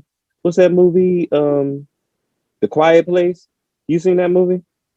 Yeah. Every time I see him in a movie, I always just see him as Jim. Yeah, me too. But I feel like Reed Richards and Jim kind of have the same character a little bit. Like I could see if Reed Richards has that. He has that stale. He's never really here. He's always in some formula somewhere. You know what I'm saying? And he's always got that sarcastic voice to him when he's talking to people, even when he's like giving compliments or whatever. Like, oh wow, I would have never expected you to figure that out. Nah, You know how that's a compliment at the same time? It's an insult. That's Reed Richards. not So sure. I can see that coming. But I'm excited for the future of the MCU, but I'm not too excited because I don't want to go in with high hopes of expecting what my mind thinks of, and it spoils my money going into this movie. Right. You get what I'm saying? I paid money for it to like, because then, what I've discovered, well, what I realized is, one, if you're a comic book movie watcher or whatever, the first thing of comic book movie watching is it's not going to be exactly like the comics, but when it is, appreciate it. That's real. Because man, all them attempted superhero movies in the 90s, oh my god, they they were so trash. So trash. They were. But yeah, man. Sorry about that brief intermission. Your boy had to take a run real quick, but we back. I'm sorry to cut your wisdom there, Pat. What were you saying, sir? Oh no, I'm just saying, man, we just gotta be humble with these, and I would say the lower your expectations, the more you might understand it more. If you get what I mean. Because I've been spoiled. I've already been spoiled. It's like telling, hey man, it's like it's like you get with your girl, she give you the best sex you ever had, right? And then she said, all right, now that you know it's this good, lower your expectations. Nigga, what? I'm looking for that again. No, I might not get it every time, but no, you gonna throw that around on the birthday and Valentine's or something, right? I need that. I need that again. I'll put it this way, because how is this? Taste of that and then take it back. Don't be an Indian giver. Y'all spent some years and you're built up, and then y'all had that one magical in-game moment sex or whatever. And now this is the part where y'all realize y'all need to look at personalities and hobbies and other things that y'all might be interested in, so y'all can build that again and get to that point where y'all have that in game again. Pretty much. This seems like it is here. But the way I put it this way, the things they have brought out so far are good seeds for things to come up next. And if they could pull all this craziness together that I think they're trying to pull off, it's going to be some amazing shit. Because if you really think about it, in the grand scheme of things, Thanos killing off half of the people in the universe is not as bad as what some of these future villains might be able to do, if you think about it. I get like I get that. Mm-hmm. I'm just like, you want to see it now, though. This is the thing. For people who are deep into the comic book lore, they got the patience to wait, because all of the comic book lore to lean back on and kind of speculate on. The average person watching the MCU is not that. Yeah. Comic book nerddom is a niche community for a reason. It's not the stat quo. The average person may know some comics, but they're not going to be deep enough in it. Like, the average person is going to be like me. And what I'm trying to say to the Marvel Cinematic Universe is, look, I'm going to need that in-game moment, because my birthday coming up.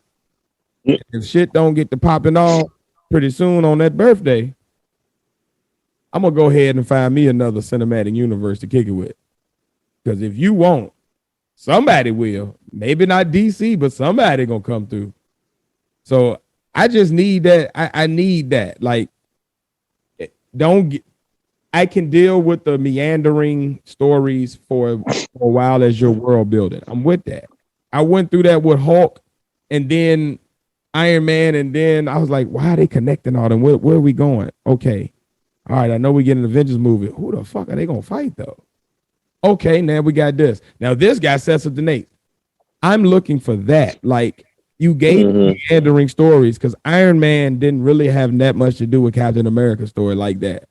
It really didn't. It was just the fact that you knew that Nick Fury was gonna show up at some point and connect them. So now you knew that they was gonna come together at some point, but you didn't really know why. Cool. Where's that here?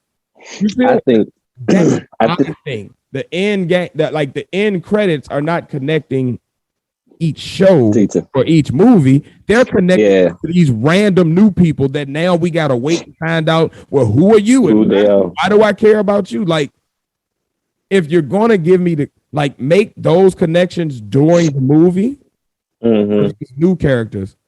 And when you give me these stingers or these things that I'm waiting for that are supposed to connect it to the overall universe, give me those and connect those. Like, show me how they're going to pay off. Show me how Doctor Strange is going to pay off to Thor at some point. Show me how Thor is going to connect back to Black Panther again. Like, give me those connections, because otherwise you keep shooting me these new characters, but I don't have the investment there. No.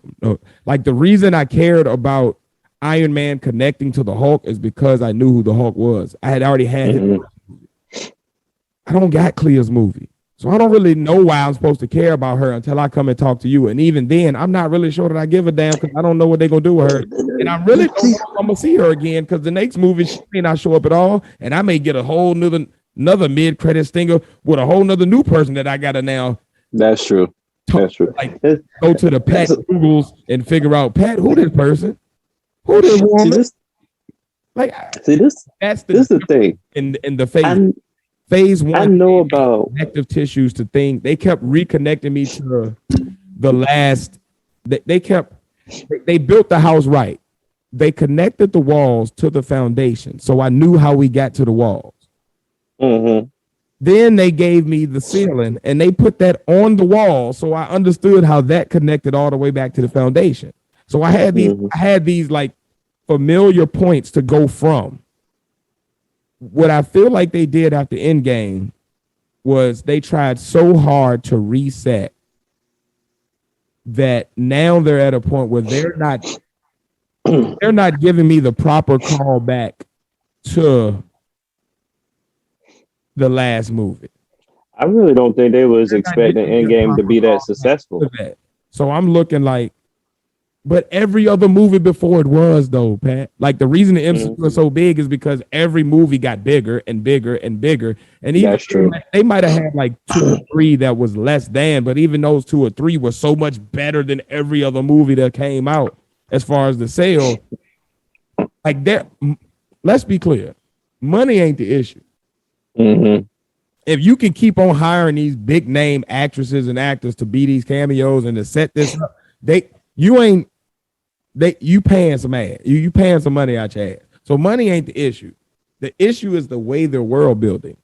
And that's my Tiz take to Captain Marvel. I guess what I am looking for from Marvel is to go back to the way you built the world, even if you're going to give me different characters and a different story you're telling. Build the world.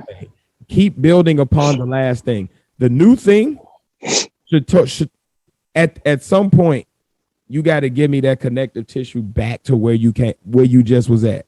All right, cool. So you're giving me Gore the Guard Butcher in this Thor movie and all this. At some point, I need to know how that's going to connect back to what Doctor Strange did. If you don't give me that, you make me stop caring about these individual movies so much because I don't know which characters I'm actually supposed to invest in. I'm not really sure no more. Like, what I'm feeling like is you're keeping the core characters around that are still alive from Endgame for a reason. I feel like you're giving me another Thor movie, a Doctor Strange, a you're giving me these familiar people for a reason. So then give me how they're going to connect. Otherwise, I'm going to stop. I'm going to just pick the one character that I like, and I'm going to just stick with them. I'm not going to care about the rest of this because they ain't going to connect over here anyway. If they cross over, cool, but it ain't going to be no real time. Like, there has to the universe has to make sense with each other. That's what made the MCU so special. It wasn't like any other, at least cinematic universe we seen, because literally everything, it was more like a video. This Marvel Cinematic Universe, the biggest draw was it was built like a video game universe where every little decision you made and everything tied back to something else that happened the last movie I saw. So I have to see this next movie to really understand where this last movie I saw goes. Because like if I don't see Thor, I don't quite get how I'm getting to not if I don't see Thor. If I don't see Iron Man, I don't really get how Thor makes sense or why Thor is important to me. But because I saw Iron Man, I now kind of know, oh, they about to build something. Is Thor a part of it? So the whole movie, even though I'm enjoying this narrative of his actual movie, the whole time I'm trying to see how it connects back to what I just saw and where that takes this whole storyline too. Because now he's added into this story that I was already invested in with Iron Man and the Hulk. Now he's added in. Oh man, who's gonna be next? This person's. Oh my God, this is gonna be amazing, guys. Captain America's coming too. But this the thing. Oh, all the big names are gone now to build to it. They're not. You have Black Panther. People are invested in Black Panther now. He is your new Iron Man. Like these, I still have Thor. People are heavily invested in Thor still. The Hulk still exists. You have Doctor Strange, who is now a part of this group of characters that I grew to love in this past phase. Like the reason Doctor Strange in the Multiverse of Madness is successful isn't because of fucking Scarlet Witch. It's because people had already got invested in Doctor Strange because he'd now been a part of these other movies and stuff. So you have that investment here. When you release the next Guardians of the Galaxy, people are going to go see that shit because of that. Moon Knight is only being watched because we want to see how it ties into these other characters that we already care about. I will eventually maybe care about Moon Knight, but I didn't care about Iron Man at first. I cared about him because they made a tie back into the Hulk. I was like, oh shit, I saw the Hulk. Oh shit, well, what they about to go with this next Marvel movie they make then? Then they make Thor and Captain America. Now I'm like, oh shit, all of this shit is tied in. And you're showing me how each movie. Now I don't care where you take me because even though I haven't fully invested in these characters, I'm invested in the world. The world is bigger than the character. So I don't care about the big names. You have to make this world all tie into me. Otherwise, the names will stop mattering because the average name that they're dropping now, you're getting into more and more obscure characters that the general population ain't heard of. Iron Man, he's a big enough character the average person probably heard of it, even if it's through passing. Spider-Man, everybody knows Spider-Man because it's the iconography. Any person with man at the end of their name. Like these people, we kind of like Joe Schmo on the corner know them. Joe Schmo don't give a fuck about Moon Knight if Moon Knight don't really tie back into Doctor Strange that hard. And you ain't showing me that. Because otherwise, this nigga, I can pass him the fuck off. That's the reason why the Netflix shows are not as popular and really had horrible ratings at certain points. Because people didn't give a fuck about Luke Cage and Jessica Jones because you ain't tied them in enough to the big story that I've invested in. The MCU is the world that the general fan has latched onto. We own this world. You've made it so that everything in this world has connected for me so far. As soon as you start playing with that connectivity, you're gonna lose Joe Schmo. And Joe Schmo is the one that's shelling out the big dollars. The comic book nerds is going to watch this movie even if you release it to DVD because they care enough about the characters because they know the characters. You care about gore. I care about the world that you've given me and how Thor connects to Doctor Strange and how he may be teaming up with Spider-Man and Black Panther again at some point to fight some big dude named Kang because I know like they're all part of this world that you've given me. Loki tied in back into the world. Loki could be standalone, but if you've watched everything up until Loki, you get it connects back into it. You see how these threads have all been lining up already. You see how these seeds have been planted, and all of a sudden now each Marvel movie before gave me blossoming trees that were planted way back when. Yeah, I mean, now I have no trees being blossomed. If you don't blossom a tree every movie while you're planting the new seeds, I'm going to stop coming back to the garden. And I feel as if slowly but surely, you're going to see the numbers start to dwindle off as the casual person stop having that connection with this universe. I can see where you come from with that. I can also see that, all right, ain't nobody else is pulling off superhero movies better than these motherfuckers. Right. Or whatever. That too. But before you go, that's the thing. I understand. The Marvel, I understand where you come from. Okay. I understand where you come from. So that point, like, I don't get the point. I guess I know. It was just I might have misunderstood. That might be me. It's not really a point to counter your point, really, pretty much. It's more of a, all right, that is also true. This is also true.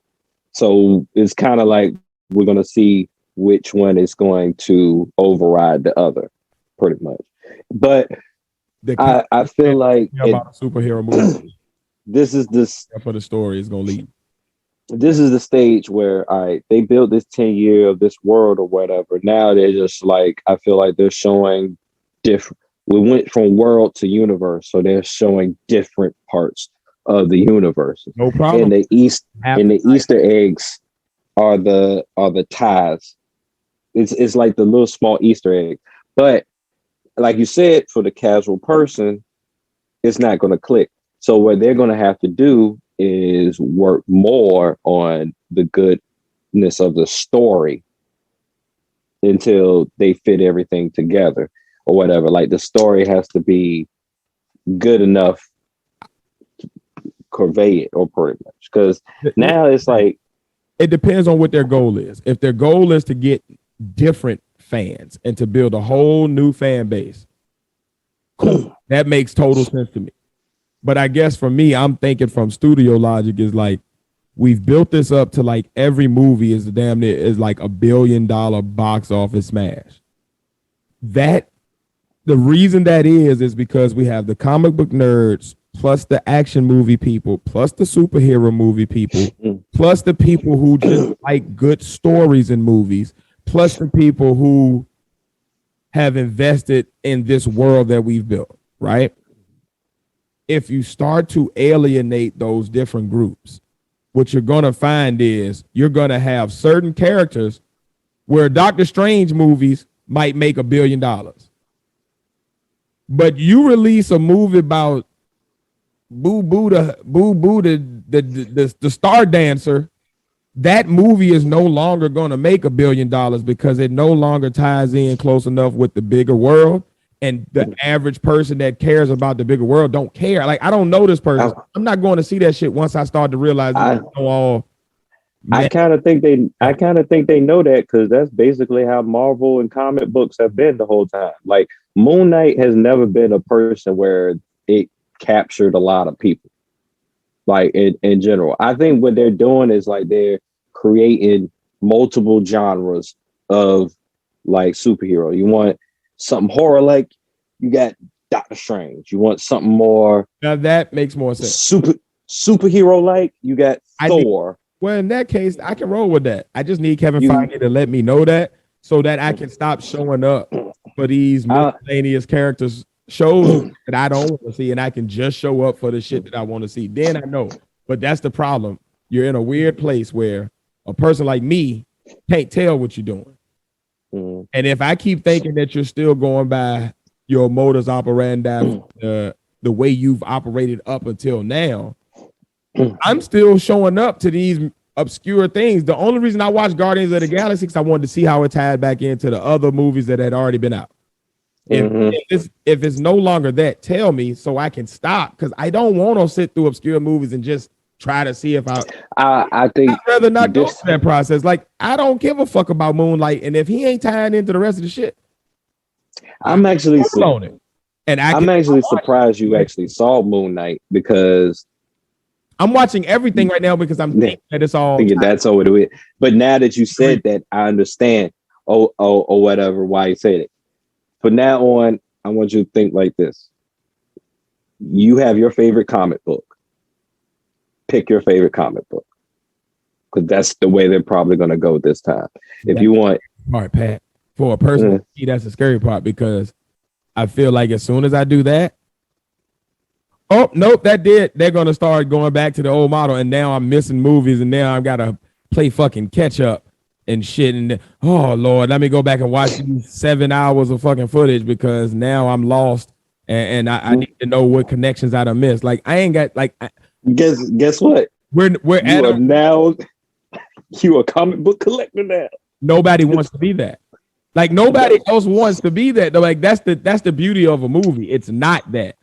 I didn't have to be a comic book nerd to enjoy these movies. If you're gonna make me stop enjoying the movies, Marvel, you're gonna lose a lot of people. I'm telling you now. And if you like your $1 billion average every time you drop a movie, you're going to want to do that. Otherwise, what you're going to find is you're going to end up in a situation like what Pat said, where you're going to start to lose money on movies. And then you are going to have to start making some tough decisions about, well, we might not even be able to drop it, or we're going to have to scale this well back, or we're going to have to rethink this completely. Like if you want to keep going at the flow you're going as a business, your business model should not be to alienate large sectors of the fan base that you've cultivated over these past 15 to 10, 15. I don't think it doesn't make sense to me. I don't think they're deliberately trying to alienate anybody. I'm not saying I don't think they're deliberately trying to do it. This is more my PSA too. So, hey, yeah.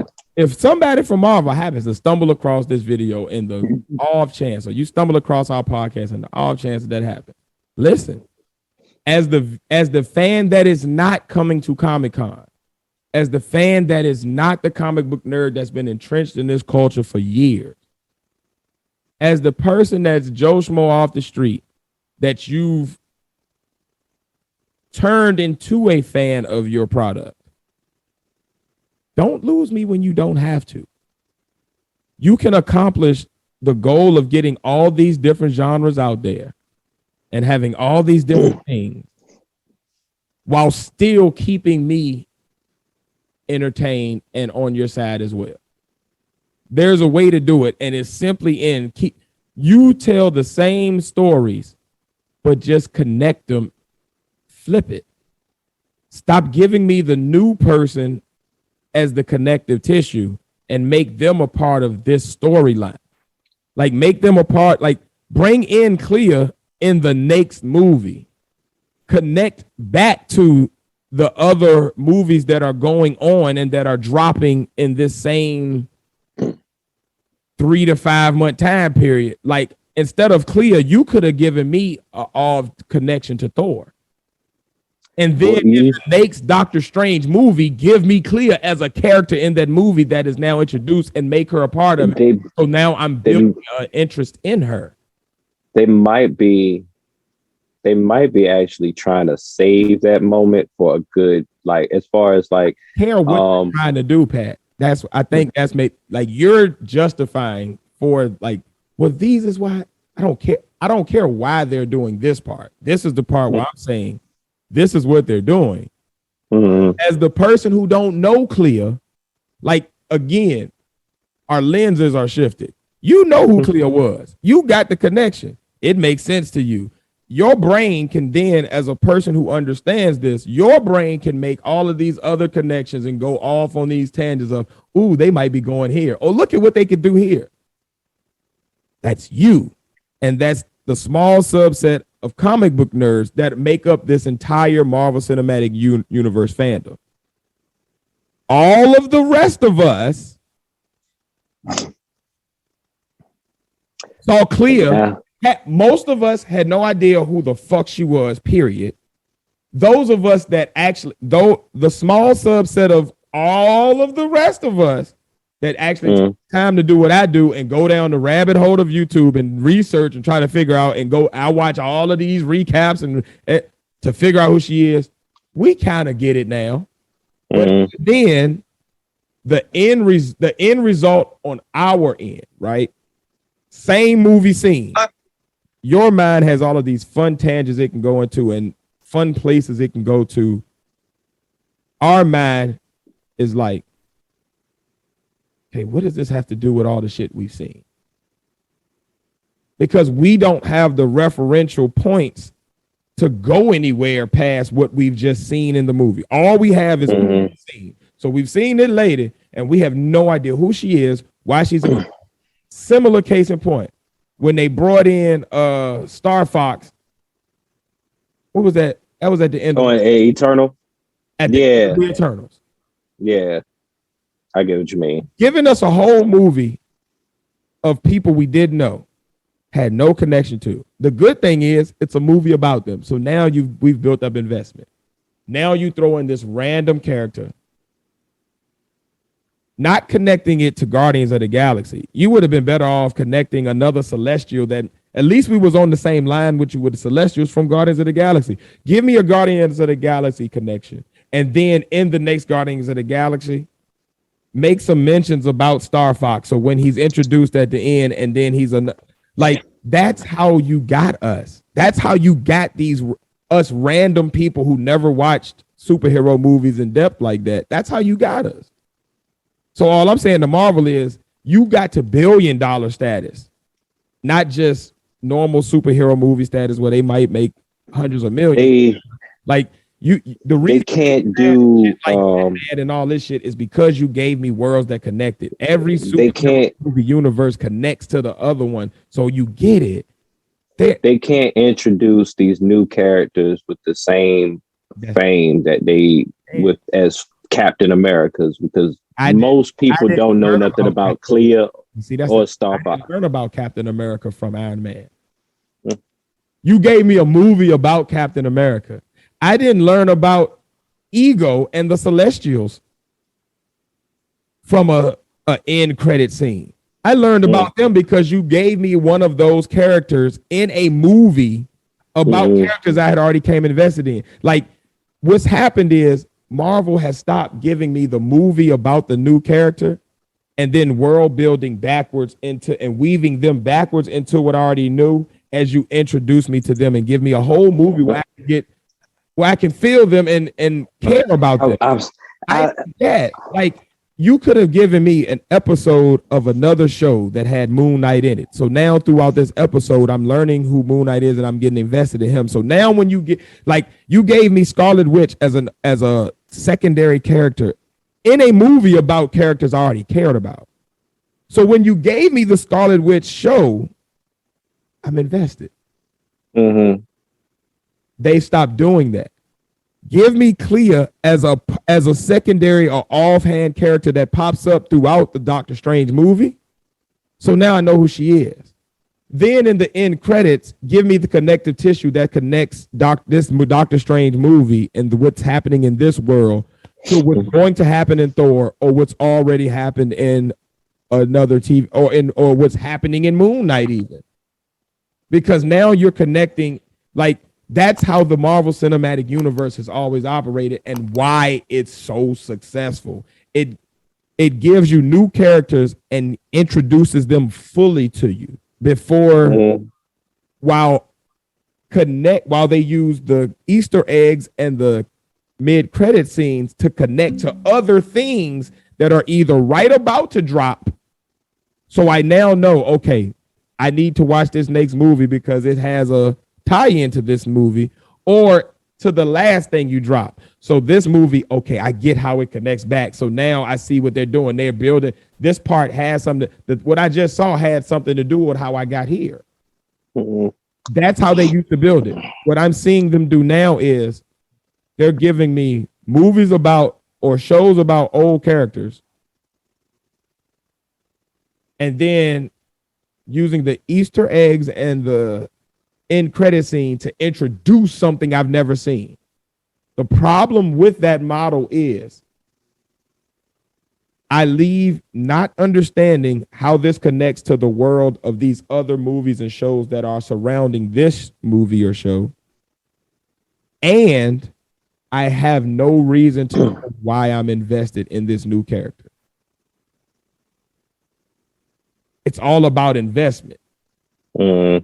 Comic book nerds will continue to be invested in this stuff because every time a new character is introduced, they already have a reference point from their readings that give them, oh, I know who this is. So even if I'm not sure exactly what the Marvel Cinematic Universe is going to do with them, I know how they tie to everybody else, so I can at least start to go off and have these these fun ideas and play around with brainstorming of like, okay, they could go this way with it, or they could go this way. That's fun. That's a fun activity, and that's an investment strategy for you.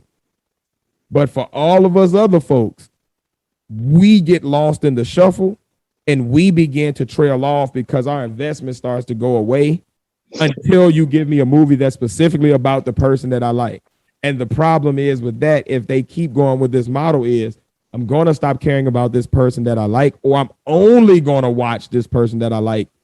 And now all of your other shows start to, like, the numbers are no longer there to keep supporting these other shows. Like another reason the Marvel Cinematic Universe works is because they make so much money from one movie, they can now fund this next huge movie.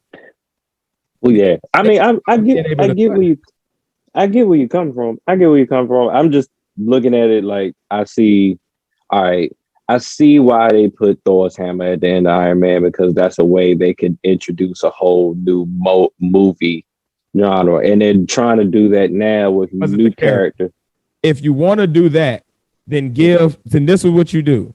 You have an end credit scene, right? The reason Thor's hammer was cool is because it was surrounded by a whole bunch of characters we already knew.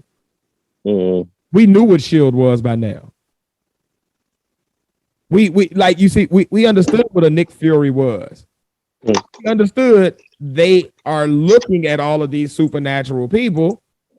This hammer drops, even if you didn't know who Thor was. You have not been introduced to a new character. All you've seen is that something is coming that this group that you are familiar with is about to investigate. Let's see what I can follow that, because it's not something I have to worry about investing in. I don't have to worry about investing in something new. I'm just following the character that I'm invested in. I'll see where S.H.I.E.L.D. and Nick Fury go next. Cool. I know them already. You're introducing a character. Had they introduced something about Clea, like a artifact, or shown, or even just maybe had like something like an effect of her power show up, or something that you knew it was coming, but the average person didn't have to understand or even care about or even look at the new character. It's just something that's happening that's, to me, it looks like this world that I'm already familiar with. These characters are about to encounter something new. Cool. I can follow Doctor Strange. You give me a new character, I'm like, is she about to have a whole movie to herself? Is this going, like, what does this mean? I will say that the way they introduced Clea, I ain't particularly like it. Was one R Fox, you see the pattern I'm going, like, yeah, you're introduced. I see that. They just seem like a movie on, but I kind of look at them as like I really don't even care about the end credits anymore now at this point, because I kind of look at them as they're going to throw something in the end credits that's just, all right, here's a little cherry on the top, pretty much at this stage right now. Like, I'm just going to have to get to a point where I'll inform you when it seems like there's something that's going to connect. Yeah, because it's fine. Like, I didn't know I was getting a Black Panther movie, but that end credit scene showed me that the characters I'm invested in already will meet new characters along the way. That's all that did. It didn't introduce a new character to somebody who had never seen these characters. If you didn't know who Black Panther was, that screen, that map that had them things highlighted, did not mean Black Panther was coming. You didn't care about Black Panther. All you knew was that some new people was going to be found. So some new movies was coming that was still based in this world or that was surrounded by these characters I know. Make sense? Yeah. The problem with what's happening now is end credit scenes are introducing new characters, and now I'm being forced as a layman to do research. That is not going to be sustainable as a model of keeping me invested in this world. They just have to, like, it's a very simple thing. Keep introducing new characters. You've done that successfully all this time, which is how we got to the point where we know who Scarlet Witch is and we know who Vision is and we know, like, you've done that. Just do it the way you've been doing it. If you're gonna give me Star Fox, don't introduce him in the end credit scene. You maybe drop an artifact of him in the end credit scene. So the comic book nerds go crazy. I stay calm because I don't think it's a new character, and I don't have to wonder, is it going to be a new movie? What is this? I can just relax and just know in the next movie with this character, I'm gonna find out some about whatever this thing is that these people are looking in awe at or they're hiding. I don't have to guess. I didn't know what the fuck the Infinity Stones were, but I knew the Tesseract was going to be important at some point in the future. And you didn't introduce a new character to me. You didn't introduce Ultron to me because I knew the Tesseract was important.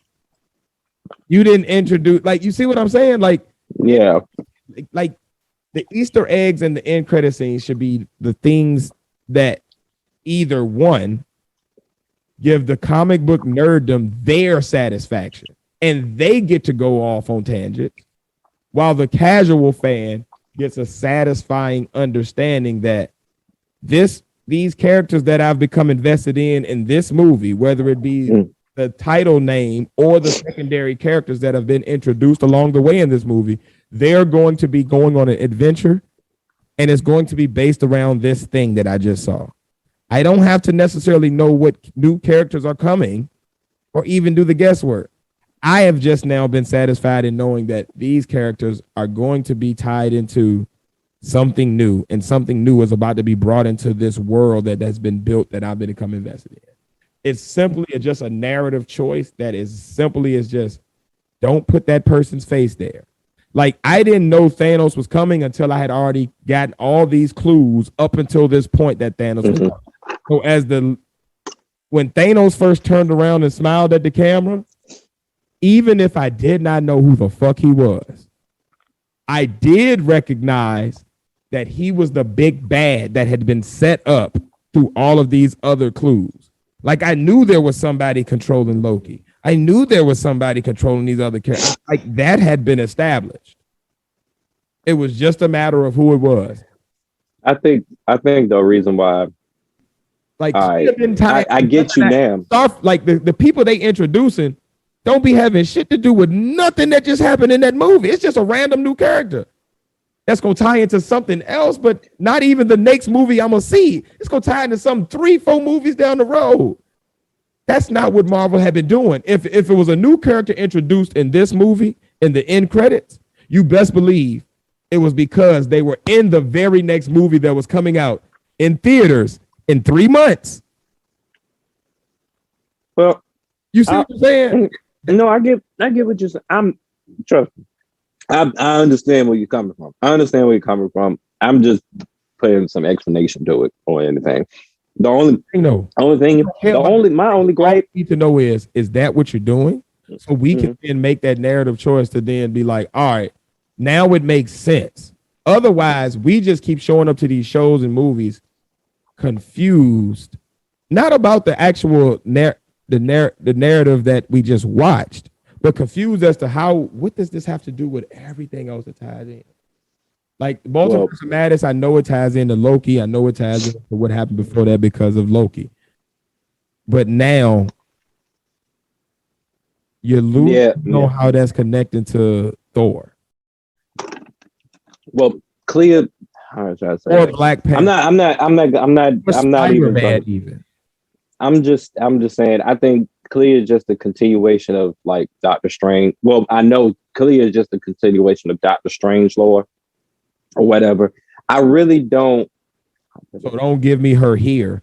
Here, give me a Doctor Strange tie-in to something that's going to happen in the immediate multiverse, and then have an Easter egg or something in that scene, right? Mhm. That shows that Clea is coming in the Doctor Strange universe. That way you go crazy and you're like, oh my God, this person Clea, but I don't have to try to figure out who Clea is because I know that she ain't got nothing to do with this. Because like that the casual fan is she's not happening right now, not what's I would say happens as 17 movies down the road. I would say as a casual friend, you should just look that up. You should look at that as, oh, okay, this is some random girl that's asking for Doctor Strange help. That's it. Because really, in the grand scheme of things, Clea, Star Fox, those two characters, they're not that big of an importance. Like they're important in the Clea's important in Doctor Strange lore. Star Fox is okay. No longer set up or reinforce other MCU movies going on. He should say that they are literally just that, Easter eggs. They could be connected, they might not be. That's all I'm asking is for like them to give us more clarity. They tell us everything else. Yes, this is time travel, and this is what we meant by it. So if you can tell us everything else, then just come out and say, hey, in this phase, we're going for this narrative direction. You can expect in-game credits to mean this going forward. We're changing up our format going in because we want to do this and we want more creative freedom to do this, whatever the case may be. Like I get there are reasons. Mm-hmm. I don't care about the reasons. Just tell me yes, this is what we're doing. No, this is not what we're doing. We're like, that's the clarity, I guess, that is frustrating because what happens as a watcher, I keep showing up expecting what you've been giving me. You've not told me to stop expecting this. You've given me nothing to say that we're changing narrative direction or we're changing the way we're doing things. So then don't change the way you're doing things. Like if you are, at least give me the heads up. So when I see it, my brain isn't lost because as a non-comic book nerd, I don't have a lot of these background connective tissues on my own. The MCU have built them. You've given me a reason to look up the Easter eggs. Yeah, they can't go about it. When I look up the Easter eggs now, and the comic book nerds no longer know exactly where you're going. It used to be the comic book nerds would fill in the narrative gap. You see the Easter egg at the end. If you did want to know what's about to happen, you could look it up. If not, you just knew that thing that you just saw is going to be in the next movie you see in some way. You knew that. If you did look up the Easter egg, the comic book nerds online and on YouTube would all then give you, okay, so this is where they're going. The reason they saw that is because in the next few movies, they're going to be leaning toward this story arc. Then the story arc would usually line up somewhat to that. So it all made sense. This ain't making sense. That's all I'm saying. That's all I'm saying. Well, to me that they've lost, that they didn't plan past Endgame, and now they're just making movies and trying to connect them after the fact. That's exactly what's going on. That's the problem. That's exactly what's going on. Up until now, once they started, I don't officially know that, but once they started with the MCU, the reason the movies were all slated ahead is because they were literally narratively like kind of planning the major through line. Even if different directors were giving you a different narrative for that specific movie, the major through line was all together. Thor was going through Ragnarok, and you saw him leave to go do that in another movie. So when you saw that, it made sense. You feel me? Like, like everything made sense because it connected to something else you had saw. The shit that they're throwing at us now is not connecting to the shit we saw. They're not giving us enough narrative rope to know where it's going to connect to the next thing we see. So now it's just like, what? It's a bunch of standalone shit is what it feels like to me. And I guess that's my thing. Like, if it's going to be that, just let me know that so then I can expect it. And now I can appreciate each thing independently of each other completely. I don't think it's gonna. I think everything is gonna be standalone until. I really think it's all gonna be standalone until probably like the next phase when they start getting the rest of the properties in, like X-Men. I really feel like if anything, they're probably when they start doing the X-Men, that's when we're gonna get that same feeling again, building up the characters and stuff like that. But I think they gotten to a point where I would say the major money players that Marvel has been using have already been introduced pretty much. And But that's neither here or there. I don't want to just keep beating a dead horse and everything because, yeah, I'm just responding off of what you're saying. But I completely understand where you're coming from, though. yeah, and that's all. Mhm. I understand the reasons. There's Mhm. reasons that it could be that they're doing it, and I think it's all contractual too. Disney might be saying you can't say nothing. might be. My Tiz take is Marvel. You've been transparent with pretty much most of the other stuff. Like we understood that we should look for connections because you told us that in the first phase.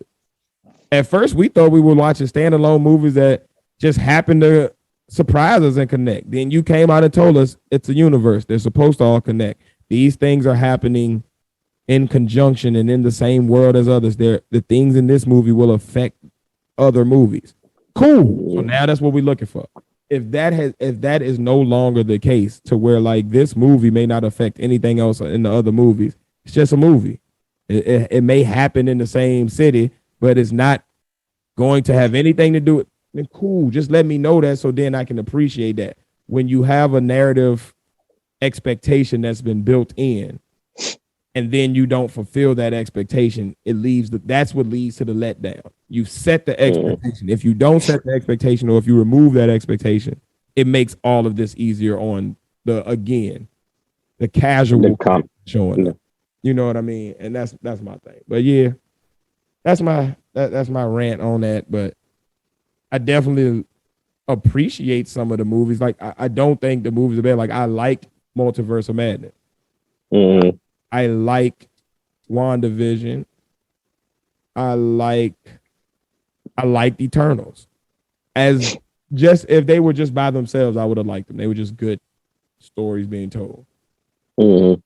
So Marvel, do me that favor. Do me that solid. Let me not have to ramble on my podcast every week about this. Just go ahead, just let me know what's going on. So me, and for me, you hurry up and bring the fucking X-Men out because I'm tired. I'm tired of waiting. I'm really looking at everything just to know when the X-Men gonna come out. Yeah. Just pretty much. They could definitely go ahead and drop that bombshell any day now and make every. I don't really care about the Secret Wars. I don't really care about the Secret Wars.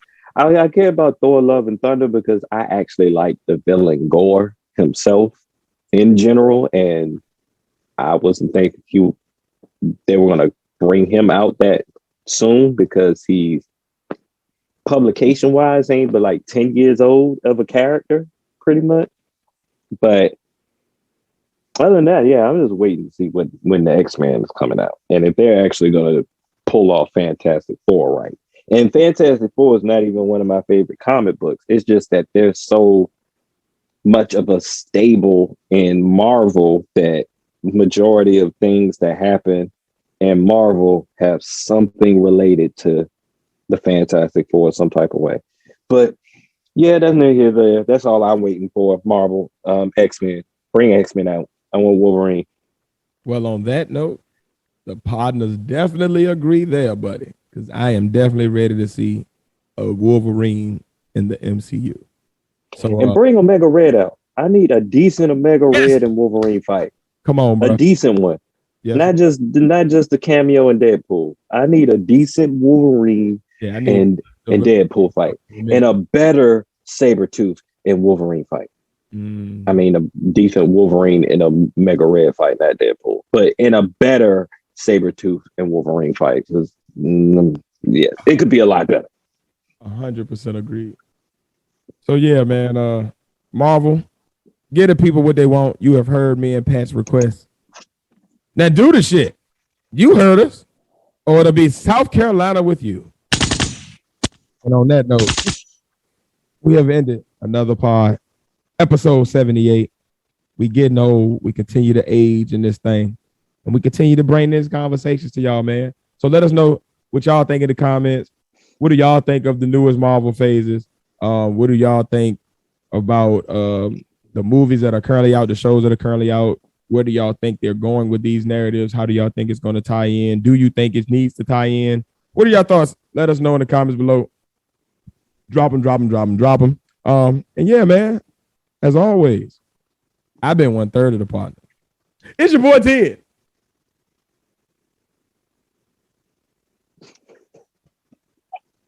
And he's along with me, the Padawan. Another third of the Podnas.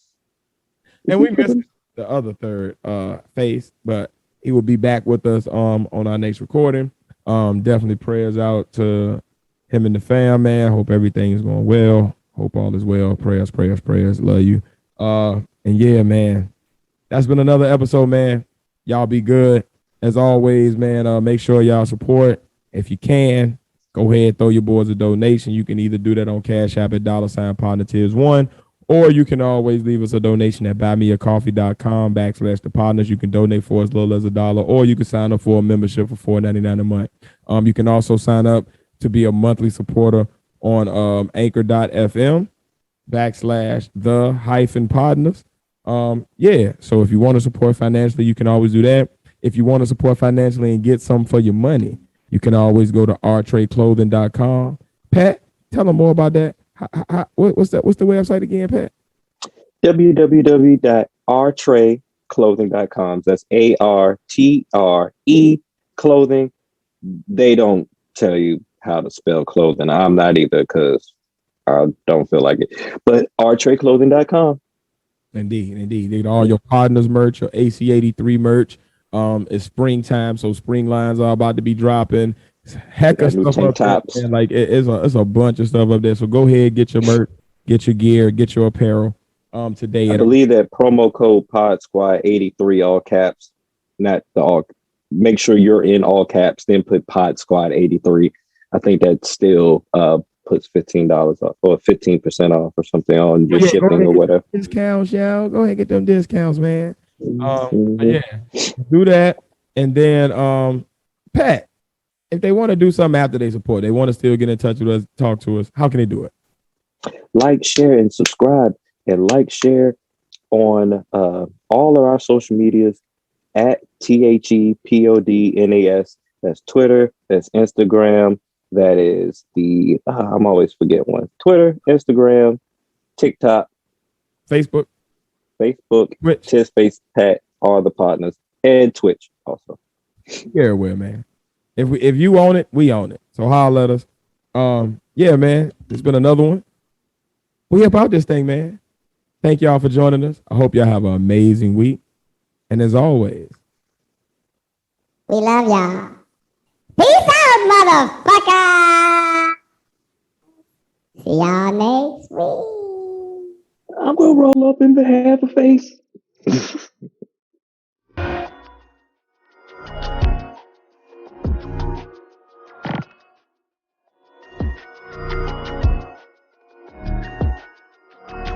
I don't ever slow up, no I don't take shit. I got no love for the fakeness. If you wanna play tough and wanna hate this, I'll always show up.